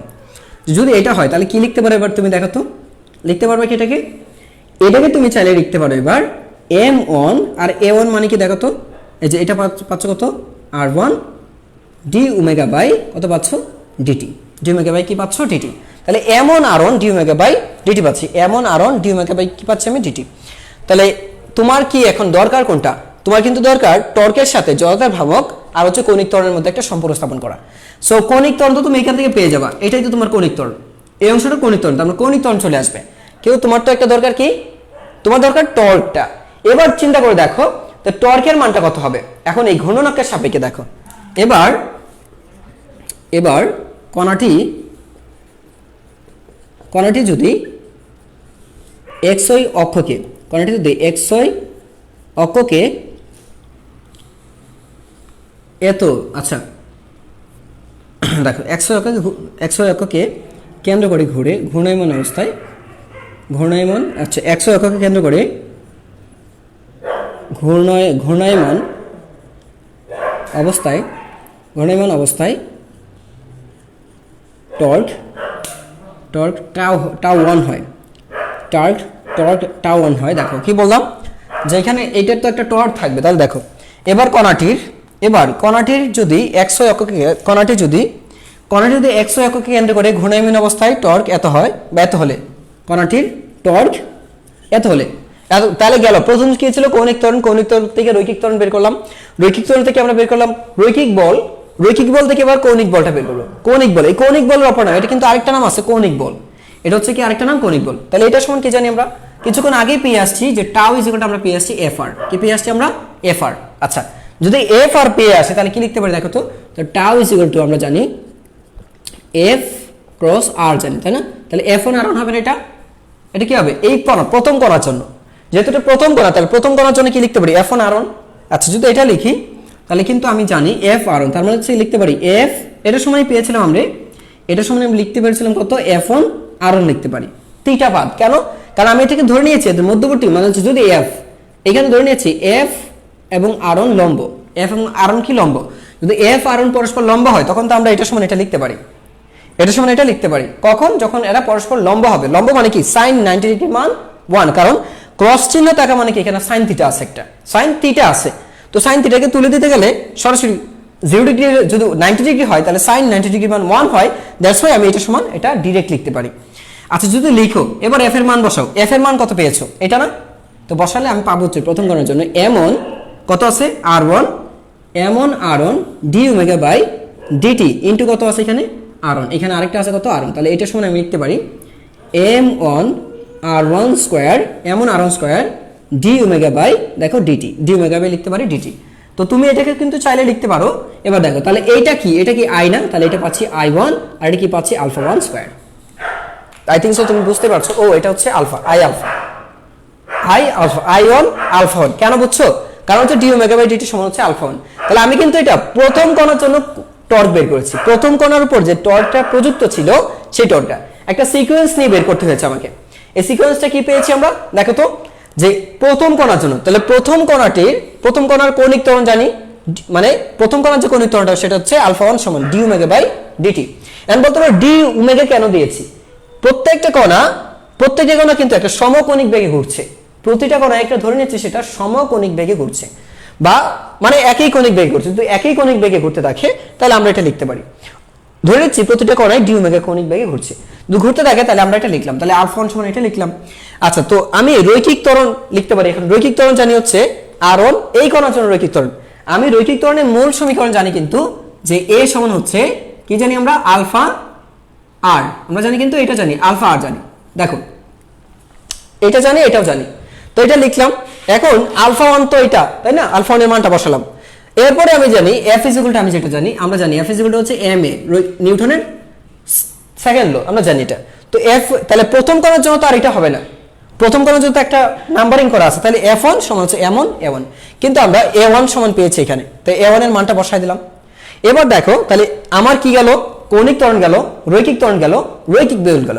আমার যদি কৌণিক বল বের করতে হয়, কৌণিক বল বা ঘূর্ণন বল বা টর্ক বের করতে হয়, তাহলে আমার দরকার হচ্ছে, আমার যেটা দরকার সেটা হচ্ছে রৈখিক বল এবং ব্যাসার্ধ দরকার, অবস্থান ভেক্টর দরকার, রৈখিক বল এবং অবস্থান ভেক্টর। তো অবস্থান ভেক্টর কি, এটা হবে আর, ধরে নিচ্ছি এটা আর, হ্যাঁ, আর হবে কি, এইখানে একটা বল আছে, সেই বলটা কত আছে, ধরো এইখানে যে বল সেটা হচ্ছে F1, তো এই রৈখিক বলটা হচ্ছে কত, এটার হচ্ছে F1 আছে, F1 বল আছে।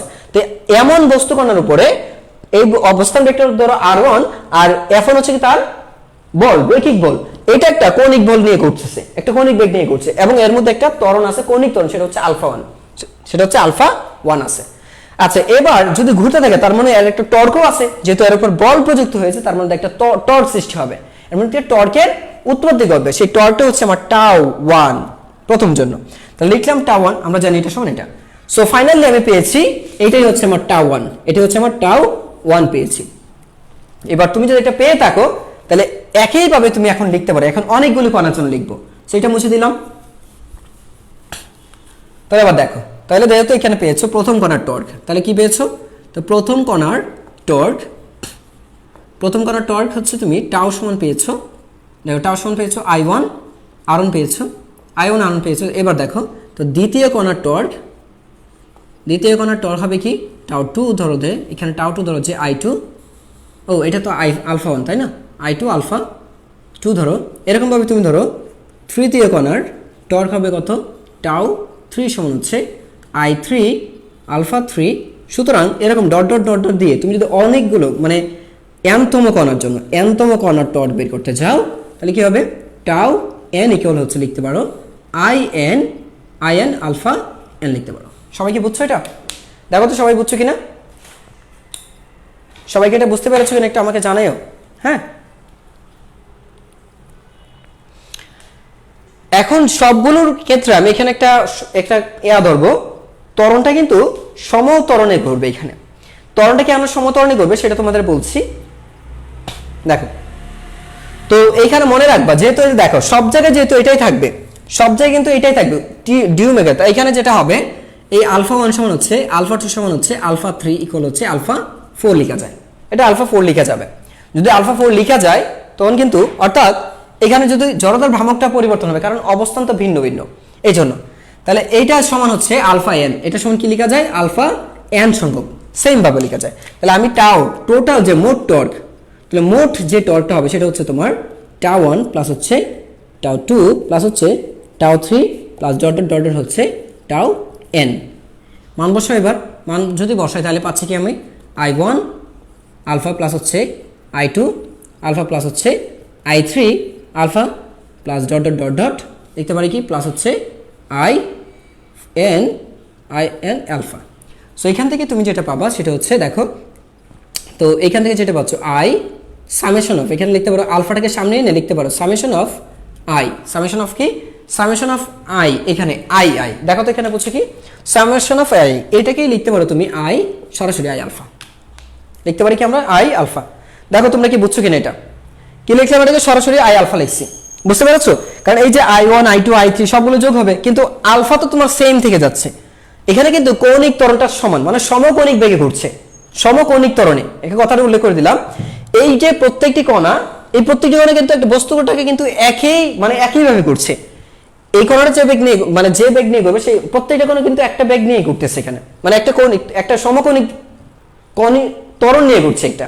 তো কৌণিক ত্বরণ কিন্তু একই থাকছে, এই জন্য α1 সমান α2 α3 α4 সবগুলো সমান আছে। যদি সমকোণিক ত্বরণে ঘুরতে থাকে, সমকোণিক ত্বরণের শর্তের কারণে কিন্তু এটা সমান এটা সমান এটা, α1 α2 α3 αn সবাই সমান। যদি সবাই সমান হয় তার মানে কি আমি এটা এভাবে লিখতে পারি না যে i1 α1 মানে কি এটা লেখা যায় এরকম ভাবে যে i1 আলফা এটা কি লেখা যায় i2 আলফা, এটা লেখা যায় i3 আলফা, এটা লেখা যায় কি ডট ডট এখানে তো লিখবা, এটা সমান লেখা যায় in আলফা লেখা যায়। সো এবার যদি যোগ করে দাও, যোগ করলে এটা পাচ্ছি, যোগ করলে আমরা এটা পাচ্ছি। সো সামেশন অফ i সমান কি লেখা যায়, শুধু i লেখা যায়, সামেশন অফ i এর সমান লিখলাম i। তাহলে এইখান থেকে তুমি পেয়েছো টর্কটা, এটাই হচ্ছে তোমার কি টর্ক। সুতরাং টর্ক টাউ ইকুয়াল হচ্ছে i আলফা। এটাকে হচ্ছে এই যে সম্পর্কটা, এই সম্পর্কটা দেখো, টর্ক হচ্ছে এই টাউ, এই জড়তার ভ্রামক হচ্ছে i, আর কৌণিক ত্বরণ হচ্ছে আলফা। এটাই হচ্ছে তাদের মধ্যে সম্পর্ক। বুঝতে পেরেছো? আমাদের লাস্ট